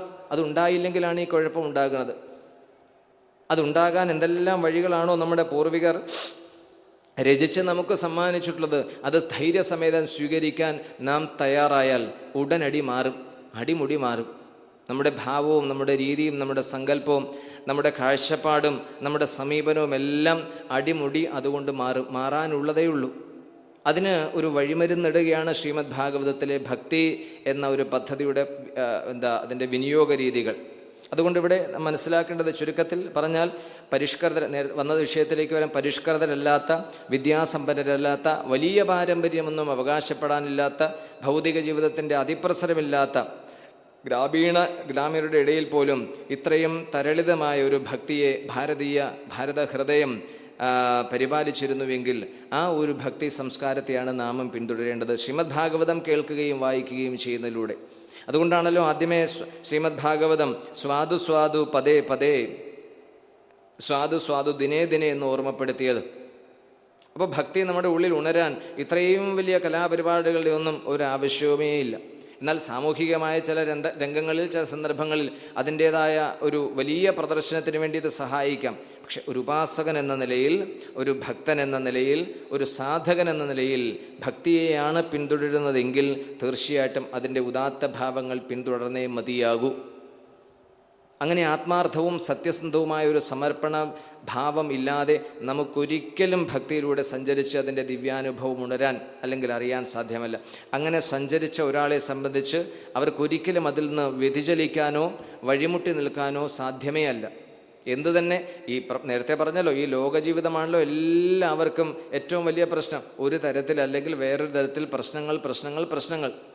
സർവത്ര പ്രശ്നങ്ങളും പ്രശ്നപരിഹാരങ്ങളുമാണ് ഇവിടെയുള്ള ജീവിതത്തിൽ കൂടുതലും. ഒരാൾക്കൊരു പ്രശ്നം, ആ പ്രശ്നം പരിഹരിക്കാൻ പോകുന്നവർക്ക് അതിലും വലിയ പ്രശ്നം, അത് പരിഹരിക്കാൻ അടുത്ത പ്രശ്നം, സർവത്ര പ്രശ്നങ്ങളാണ്. എന്നിട്ട് ഇതൊക്കെ തീരണുണ്ടോ എന്ന് ചോദിച്ചാൽ അതൊട്ട് തീരുന്നില്ല. ഇതുവരെ ഒരാൾക്കും ജീവിതത്തിൽ പ്രശ്നപരിഹാരം ഉണ്ടായിട്ടില്ല. അപ്പം അതുകൊണ്ട് ഇത് ജീവിതത്തിൽ സ്വാഭാവികമാണ്, ഇതുണ്ടാകും, ഏതൊരാൾക്കും ഉണ്ടാകും. ശ്രീകൃഷ്ണൻ്റെയും ശ്രീരാമൻ്റെയും ഒക്കെ ജീവിതത്തിലൂടെ കടന്നു പോകുമ്പോൾ ഇതിനേക്കാൾ വലിയ സംഘർഷങ്ങളും അതിനേക്കാൾ വലിയ പ്രതിസന്ധികളും ഒക്കെ അവർക്കും ഉണ്ടായിരുന്നു വേറൊരു തരത്തിൽ. അപ്പോൾ നമുക്കും അതൊക്കെ ഉണ്ടാകും. എല്ലാ മനുഷ്യർക്കും, എല്ലാ ജീവന്മാർക്കും ഈ ലോകം ഒരിക്കലും അനുകൂലമായ പാത ഒരുക്കിയിട്ടില്ല. അതിനുവേണ്ടി ആരും പ്രതീക്ഷിക്കുകയും വേണ്ട, അതിനുവേണ്ടി മാത്രം കാത്തിരിക്കുന്നതിലും അർത്ഥമില്ല. അതുകൊണ്ട് നമുക്ക് ലഭ്യമായ അവസരം അതിൻ്റെ ഏറ്റവും പൂർണ്ണമായ ഊർജ്ജസ്വലതയോടുകൂടി ആസ്വദിക്കാനും അനുഭവിക്കാനും സഹായിക്കുന്ന ഒരു പദ്ധതിയായി ശ്രീമദ് ഭാഗവതത്തിലൂടെ നാം ഈ ഭക്തിമാർഗത്തെ കാണേണ്ടതുണ്ട്, സമീപിക്കേണ്ടതുണ്ട്, സഞ്ചരിക്കേണ്ടതുണ്ട്. അപ്പം അതിൽ രണ്ടാമത്തേത് പറഞ്ഞു ജപം, മൂന്നാമത്തേത് സ്വാധ്യായം. എങ്ങനെയായി സ്വാധ്യായം? ശ്രേഷ്ഠകൃതികൾ, പ്രത്യേകിച്ച് ശാസ്ത്രകൃതികളാണെങ്കിൽ നന്നായി നിരന്തരം അധ്യയനം ചെയ്യുന്ന ഒരു രീതി, ഒരു ശീലം വളർത്തിയെടുക്കുക. ഭഗവത്ഗീതയുടെ വ്യാഖ്യാനം അല്ലെങ്കിൽ ശ്രീമദ് ഭാഗവതം ഏതെങ്കിലും ഒരു ഉത്കൃഷ്ട കൃതി തിരഞ്ഞെടുത്ത് അത് നിരന്തരം തനിയെ ശ്രദ്ധാപൂർവം വായിക്കുന്ന ഒരു ശീലം വളർത്തിയെടുക്കുക. 3. നാലാമത്തേത് സത്സംഗം, സജ്ജനങ്ങളുമായി ഇടപഴകാൻ കിട്ടുന്ന അവസരങ്ങളൊക്കെ പരിപൂർണമായി വിനിയോഗിക്കുക. അത് നമ്മുടെ മനസ്സിന് വലിയ ഒരു ഉണർവും ഉയർച്ചയും നൽകും. ഞങ്ങൾ ഈ ശ്രീമദ് ഭാഗവത തത്വസമീക്ഷാ സത്രവുമായി ബന്ധപ്പെട്ട് പ്രവർത്തിക്കുമ്പോൾ ധർമ്മസേവകർ, അവരിവിടെ ഇതിൻ്റെ ഒരു സ്ഥിരം അണിയറ പ്രവർത്തകരാണല്ലോ, നിരന്തരം പറയാറുണ്ട്, സജ്ജനങ്ങളുമായി ഇടപഴകാനുള്ള സന്ദർഭങ്ങളൊന്നും നിങ്ങൾ നഷ്ടപ്പെടുത്തരുത്. ഇവിടെ ഭാഗവത സത്രവേദിയിൽ ധാരാളം സജ്ജനങ്ങൾ വരുന്നുണ്ട്, ശ്രോതാക്കളായും പ്രവക്താക്കളായും. അവരുമായുള്ള സഹവാസം ഈ ഒരു വർഷക്കാലം നമ്മുടെ ഉള്ളിൽ അടിഞ്ഞുകൂടിയ പല മാലിന്യങ്ങളുണ്ട്. ഇപ്പം ഇത് വിട്ടാൽ വീണ്ടും പഴയ ലോകത്തിലേക്കാണല്ലോ ചെന്ന് ചാടുന്നത്. അപ്പോൾ ആ ഒരു വർഷക്കാലത്തിലുടനീളം പല പ്രവർത്തനങ്ങളിൽ ഏർപ്പെട്ട് ഹൃദയവും മനസ്സും ഒക്കെ കുറേയൊക്കെ മലിനമാകും. അപ്പം അത് ശുദ്ധീകരിക്കാൻ പ്രതിവർഷം ഒന്ന് പവിത്രമാക്കാൻ കിട്ടുന്നൊരു സന്ദർഭമാണ് ഇവിടെയുള്ള പ്രവർത്തനം. അപ്പം അതിന് അവരോട് പറയുമ്പോൾ സജ്ജനങ്ങളുമായുള്ള ഇടപെടൽ, പ്രത്യേകിച്ച് മഹാത്മാക്കളും തപസ്വികളുമായുള്ളവരോടുള്ള സമ്പർക്കം നമ്മുടെ ജീവിതത്തിന് വളരെ പ്രോത്സാഹനം, പോഷണമുണ്ടാകും. അപ്പം അതുകൊണ്ട് അതിന് സ്വയം തയ്യാറാകുകയും കിട്ടുന്ന സന്ദർഭങ്ങൾ പരിപൂർണമായി ഉപയോഗിക്കാൻ ശ്രമിക്കുകയും ചെയ്യുക. നാലാമത്തേത്. അഞ്ചാമത്തേത് ധ്യാനം. എങ്ങനെയാണ് ധ്യാനിക്കുക? ധ്യാന കോഴ്സുകളൊക്കെ ധാരാളം ഇന്ന് ലഭ്യമാണ്. ഇപ്പോൾ CD-യിലൊക്കെ ധ്യാനം നമുക്ക് ഓൺലൈനിൽ ബുക്ക് ചെയ്യാം. ഒരു സംഘം യുവാക്കളെയും കൊണ്ട്, ചെറുപ്പക്കാരെയും കൊണ്ട് ഒരു ധ്യാനഗുരു മലമുകളിൽ ധ്യാനിക്കാൻ പോയൊരു കഥയുണ്ട്. രാവിലെ പോയി 8:30 പോയി, ധ്യാനം കഴിഞ്ഞ് വൈകിട്ട് 5:30 മടങ്ങിയെത്തി. വന്നവരോട് ചോദിച്ചു, എങ്ങനെയുണ്ടായിരുന്നു ധ്യാനം? അവർ മറുപടി പറഞ്ഞു, അടിപൊളിയായിരുന്നു ധ്യാനം. ധ്യാനമൊക്കെ ഗംഭീരമാണ്, അടിപൊളിയായിരുന്നു. എന്താ ധ്യാനിച്ചത് അറിയില്ല. അപ്പോൾ എന്തിനെയായി ധ്യാനിക്കേണ്ടത്? ആരെയാണ് ധ്യാനിക്കേണ്ടത്? എങ്ങനെയാണ് ധ്യാനിക്കേണ്ടത്? ഈ ഒരു ധ്യാന പദ്ധതിയിലേക്ക് പ്രവേശിക്കുന്നതിന് പ്രാഥമികമായ ഒരു ഒരുക്കം നടത്തുന്നതിനാണ് ശ്രദ്ധിക്കേണ്ടത്. അതാണ് ഈ പറഞ്ഞ ധ്യാനശീലനം. വെറുതെ ഇരിക്കുക. എല്ലാ ദിവസവും കുറച്ച് സമയം എല്ലാ വിഷയങ്ങളിൽ നിന്നും ഉൾവലിഞ്ഞ് സ്വസ്ഥമായി ശാന്തമായി വിചാരങ്ങളൊന്നുമില്ലാതെ വെറുതെ ഇരിക്കുക. ഒന്നും ധ്യാനിക്കാൻ പോണ്ട, ഒരാളെയും ധ്യാനിക്കാൻ പോണ്ട. അപ്പോൾ വെറുതെ സ്വസ്ഥമായി നിശ്ചന്തരായി കുറച്ച് സമയം ഇരിക്കാനുള്ള ഒരു ശീലം വളർത്തിയെടുക്കുക. അപ്പോൾ ഈ 5 കാര്യങ്ങളായി. 1 പ്രാർത്ഥന, രണ്ടാമത്തേത് ജപം, മൂന്നാമത്തേത് സ്വാധ്യായം, നാലാമത് സത്സംഗം, അഞ്ചാമത്തേത് ധ്യാനം. ഈ 5 ശീലങ്ങൾ ഭാഗവത ഉപാസനയുടെ ഭാഗമായി ജീവിതത്തിൽ പുലർത്തുന്ന ഏതൊരാൾക്കും തീർച്ചയായും ഭഗവത് അനുഭവം, അത് നമ്മൾ കൃതികളിൽ വർണ്ണിക്കുന്നത് പോലെ അല്ലെങ്കിൽ ആരുടെയെങ്കിലും അനുഭവങ്ങൾ നിറം ചേർത്ത് എഴുതി പിടിപ്പിച്ചതുപോലെ ആകണമെന്നില്ല. അങ്ങനെയല്ല. അത് നമുക്ക് പലപ്പോഴും അവിടെയാണ് പിശക് പറ്റണത്. ആരുടെയെങ്കിലും ദിവ്യാനുഭവങ്ങൾ എന്ന പേരിൽ എഴുതി പിടിപ്പിച്ച പുസ്തകങ്ങളിൽ വായിച്ച് ശീലമുള്ള അല്ലെങ്കിൽ പരിചയമുള്ള നമ്മൾ അതുപോലെ നമുക്കൊരെണ്ണം ഉണ്ടാകണം എന്ന് കരുതി പ്രതീക്ഷിച്ചിരിക്കും. ഈ ജന്മത്ത് ഉണ്ടാകില്ല. കാരണം നമുക്ക് നമ്മളവനെ പറ്റുന്ന മഹാത്മാക്കളൊക്കെ പറയുന്നത് കേട്ടില്ലേ, നമുക്ക് ഒരു വിവേകാനന്ദനാകാനോ, നമുക്കൊരു രാമകൃഷ്ണ പരമഹംസരാകാനോ, നമുക്കൊരു ശങ്കരാചാര്യരാകാനോ, നമുക്കൊരു അബ്ദുൽ കലാം ആകാനോ സാധ്യമല്ല. അതിൻ്റെ ആവശ്യമില്ല. അബ്ദുൽ കലാമിൻ്റെ സ്പേസ് അബ്ദുൽ കലാമിലുള്ളതാണ്. വിവേകാനന്ദ സ്വാമികൾക്കുള്ള സ്പേസ് വിവേകാനന്ദ സ്വാമികൾക്കുള്ളതാണ്. അതുപോലെ നമുക്കൊരു സ്പേസ് ഈ പ്രപഞ്ചത്തിൽ പ്രകൃതി സമ്മാനിച്ചിട്ടില്ലേ? അതുകൊണ്ട് അവരെ പോലെയാകാനല്ല നമ്മൾ ശ്രമിക്കേണ്ടത്, നാം ആയിത്തീരാനാണ്.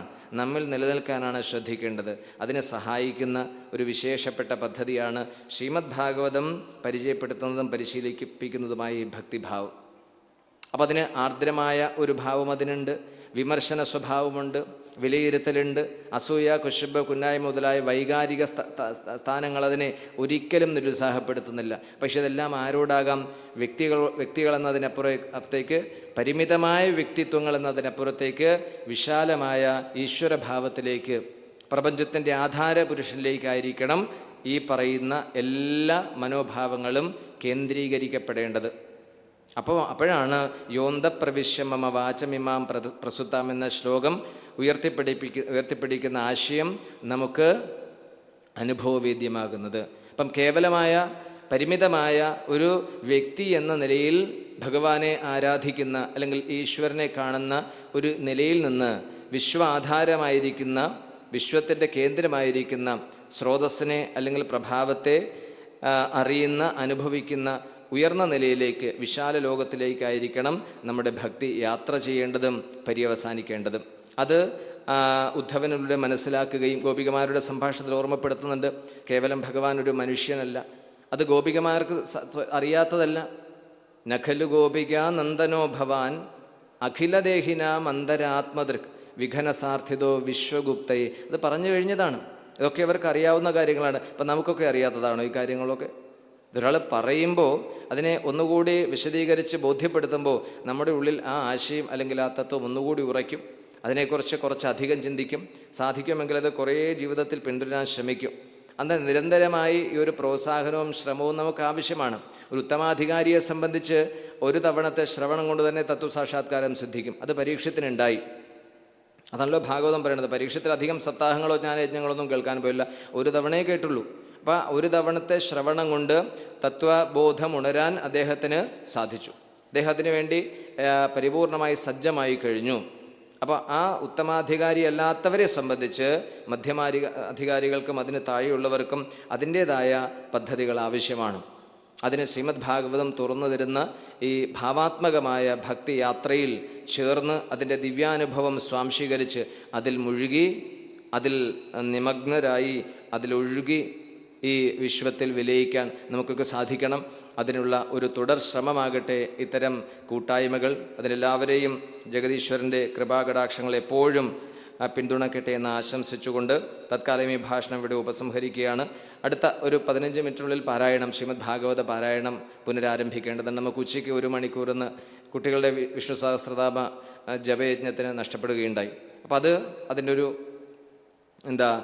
ആ ഒരു കുറവ് നികത്താനായി ഒരു 15 മിനിറ്റിനുള്ളിൽ ഭാഗവത പാരായണം പുനരാരംഭിക്കും. എല്ലാവർക്കും പ്രത്യേകമായ നമസ്കാരം അറിയിച്ചുകൊണ്ട് ഉപസംഹരിക്കുന്നു. വല്ലാത്തൊരു കാലം കണ്ണ കല്യാണക്കടലേ പുല്ലാങ്കുഴലൂതി ചാരേ ചാലേ അണയില്ലേ നന്ദ യദു നന്ദമുകുന്ദ വൃന്ദാവനലോല നന്ദ ആനന്ദമുകുന്ദ രാധാമനലോല